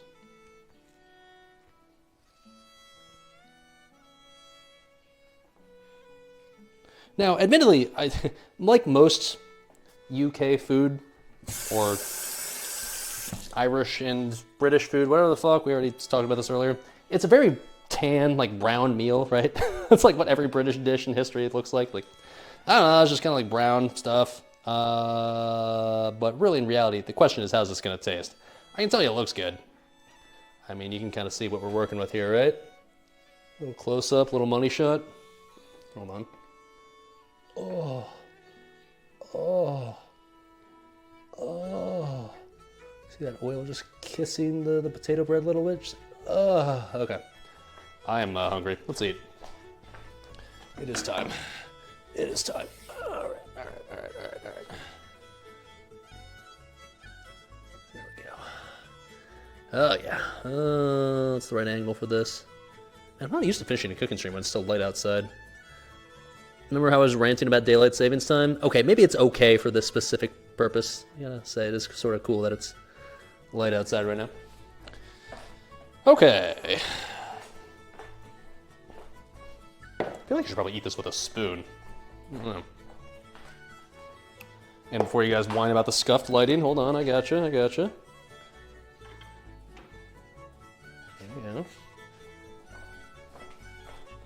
Let's see here. Here's a spoon. That'll work. A napkin. And the rest of the Guinness, obviously. Okay. Oh. That was chill. That was exactly what I was hoping for out of this cooking stream. Nothing super stressful. Nothing super complicated. No setting my kitchen on fire. Just like nice, comfy, delicious British food, or I guess Irish food. Shepherd's pie is both, right? It's not really exclusively Irish. Now, this is specifically a Guinness shepherd's pie, so we added a shitload of Guinness to this, so in that way, I guess it makes it Irish, but let me smell this.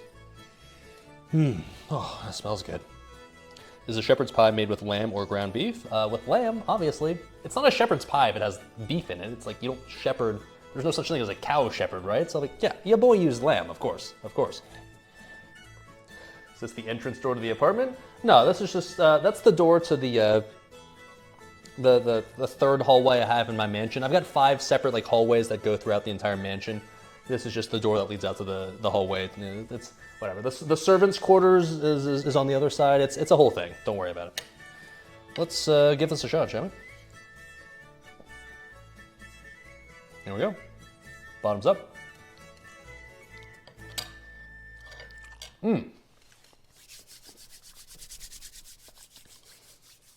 Oh man. Okay. All right. I just need another bite.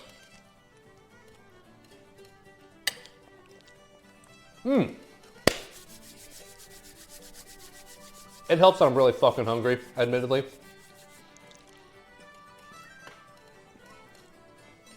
But god damn, that is tasty. Holy fuck, man.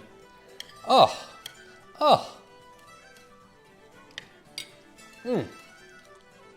It's the perfect combination of like salty and like meaty. Like the lamb is like perfect. Oh, it's savory. Fuck, man. Oh. The only thing I will admit could be a little better is like if the mashed potatoes were a little crispy on top, we could add a little extra crisp. They're not crispy at all. It's mostly just like mashed potato consistency. But the mashed potatoes, like the flavor themselves is, because it wasn't even like mashed potato topping. It was more like almost like cream potato topping, where it was just like a lot of cream and garlic. It was a shitload of garlic, right? And oh man.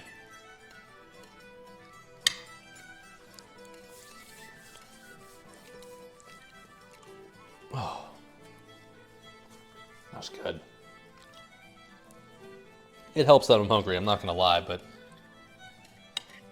if somebody served this to me in an Irish restaurant, I'd be a happy camper, man. Or at any restaurant, or anyone's home, or anywhere. Saltiness is perfect, man. For me, at least. Oh, texture's good. The lamb's got like nice texture, and like the veggies in there. Like the carrots I can taste in there, so I didn't chop them too fine. There we go. Good. Fatty food when hungry? Oh yeah, this is horrible for you. I can guarantee you. Macros for this, not good. Probably 400% your daily fat intake, but nobody ever said that fat doesn't taste good, right? Oh man. Would I ever tried dipping some potato bread in a Guinness? I don't know about that, but speaking of potato bread, well, let's try that. Shit, I'm just sitting here enjoying the shepherd's pie. Let's try some potato bread. Okay.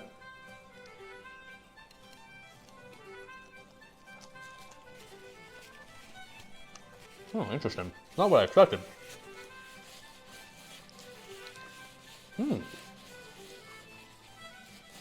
I suppose I shouldn't be surprised by this. It's very similar to the consistency of a potato pancake. Like when I did the Oktoberfest stream, and I made the potato pancakes, essentially. It tastes similar to that, which, like, I guess I'm not surprised. Like, it is similar ingredients, right? It's a little less crispy than the potato pancakes were. It's more like, it's not really bread consistency, but it's more like, how would I describe this? Oh, actually, that second bite was crispy. No, honestly, it is sort of, it's like a crispy pancake. A doughy pancake, yeah. Oh, that was good though, fuck. And like, this is actually, I didn't even necessarily plan it this way, but this is perfect for like kind of soaking up the extra juices from the shepherd's pie that gets loose, like this. Oh, baby. Yeah, yeah.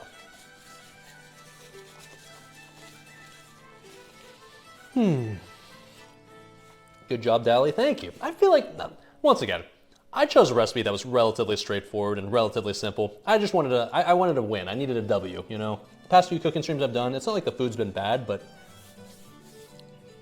the process of getting to the good part where I get to eat the food has just been so stressful. I was just like, I wanted to go do a cooking stream where it's just like, straightforward, I can do this. The end result, like, how could I possibly fuck this up, right? And I'm very happy with this. This is extremely tasty. British food's not like it's, or, you know, Irish food, whatever, essentially the same thing. Let's not kid ourselves here. It's not like they're super complicated, so this is not a complicated dish, but that's okay. It doesn't need to be. I'm a man of simple tastes.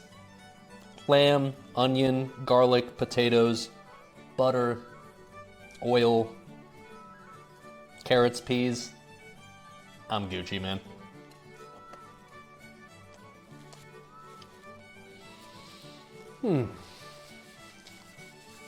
Redemption. Yeah, admittedly, the last kitchen cooking stream was a bit. The end result was still good. The breakfast burritos were tasty, but yeah, that was stressful. This one was chill. This is a chill cooking stream. And oh, it's so good. Fuck, man.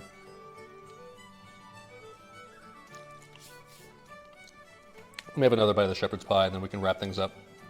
I'm gonna thoroughly enjoy this once stream ends, I can tell you, for actual dinner. That I can guarantee. I'm gonna enjoy that. Probably have a bit more, well, I guess this is my last skin, so I'll probably have some knob later. Enjoy the fuck out of some Baldur's Gate 3 tonight. We're living large tonight, boys. Hell yeah, dude. I'm not gonna lie.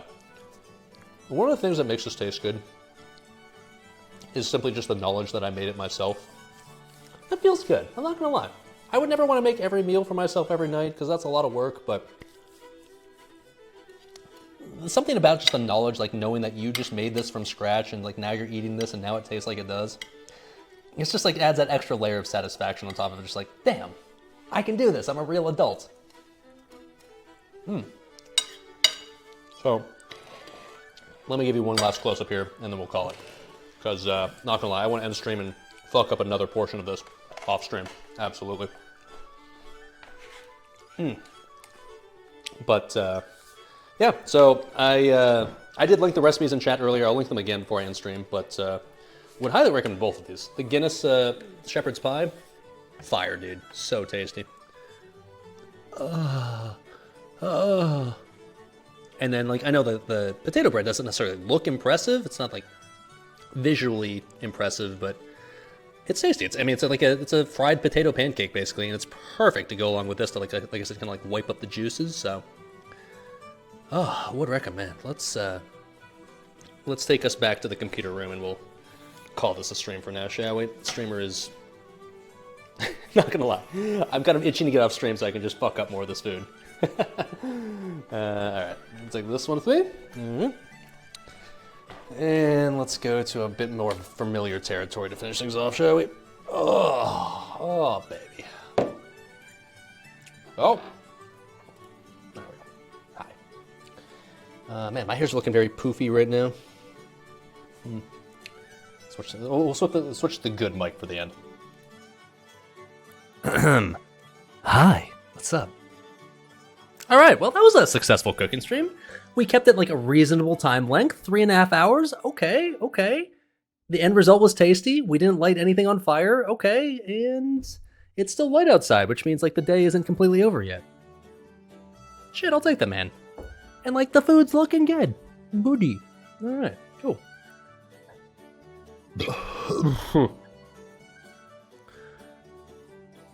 Amy's asking, with 100 biddies, when's the next cooking stream? I don't fucking know. Bro. I know that the idea I want to do next is... Well, I can't really say what the idea is next. Like, I have an idea of like I want to do for something in the relatively near future, but I guess I don't really want to spoil it. The little mic holds its own. Oh yeah, the little mic is fucking clutch, man. The little mic. It's funny. The irony is last year's St. Patrick's Day stream was the one that convinced me to get a new microphone, because the last year's ran out of battery, and I couldn't keep streaming via my computer because I didn't have a mic that had battery left, so I had to stream like via my phone, like swapped my phone. It was really scuffed. So like I was just like, fuck this, I need to get a microphone with a battery that lasts a long time, and I did, and now we've used this one since. And yeah, this one's good. This one's clutch. Amy with the other biddies, Danish cooking stream. You would have to tell me what Danish food is. Like I don't even know what a Danish traditional dish is, like, nor what the ingredients would be, nor what goes inside of it or anything. But I don't know. I've talked about before how I want to do like the not the Scandinavian, but like the Nordic cooking stream, where I make like one from Finland, one from Sweden, one from Norway, one from Denmark, and then I'd be the judge of like which one's the best, to just incite some riots in that. I still want to do that one. I've just I don't know. I just haven't gotten around to that one. What are you sick? Yeah. Happy haircut? Yeah. Kind of looks good right now. It's hitting pretty good, not gonna lie. I've never gotten my hair cut exactly this way, but not bad. Not bad. Oh. There we go. Anyways, just buy fish, let it rot in salt, and then eat it. Anyways, I will be back, it feels like the weekend, but I guess it's Tuesday, so I'll be back tomorrow. Stream tomorrow is going to be on Wednesday, so regular weekday starting time, 11 a.m. Eastern Time, 1700 Central European Time. The plan for sure is to do an AQ40 BWL on the Horde Warrior. We got that going for us, which is nice. I think before that, like before the raid starts, I think we'll just do some more ZF boosting. I know that's not super exciting, but I gotta stop being lazy with those characters, so got an Ani and ZG buff already ready to go for that. So we'll probably boost the ally characters tomorrow. Ally alts, that is, and then do some AQ40 BWL, do some pimp. Gonna have DMF, since I'm not using DMF on Sunday this week, so alright. Otherwise, you guys can do !Discord in the chat if you feel like joining my Discord. Place where I post stream news, stream announcements. Anytime I go live, I'll make sure to ping you guys. It's a place where you can ask me something like, oh, streamer, what's the recipes for today's stream? Let me link them one more time, since I'd highly recommend both of these. They were very tasty. Very tasty. Here's the shepherd's pie right there. And the Irish potato bread. I'd really more call these like Irish potato cakes or Irish potato like pancakes. Bread is a bit of a stretch, but there you go. There's the potato bread. Cool. And you know, when the bitch making them looks like this, you know that shit's gonna hit good, right? You know she's enjoyed plenty of authentic Irish potato bread. Wow. Oh, hello, hi. Anyways, appreciate you guys hanging out. Appreciate you guys keeping chat lively, as always. And if you're NA, have a good rest of the night. If you're EU, have a good rest of the, I guess, late night at this point. And if you're OC, have a good rest of the morning. And I will catch you guys tomorrow for some raiding. That was fun. I like this guy. This is the first stress-free cooking stream in a while, and I'm very glad that it went this way. That was kind of the plan, and I'm very glad that it did, because that was fun. It was good food, chill vibes, enjoying some beer, shooting the shit with chat. Cool. Anyways, I will catch you guys tomorrow.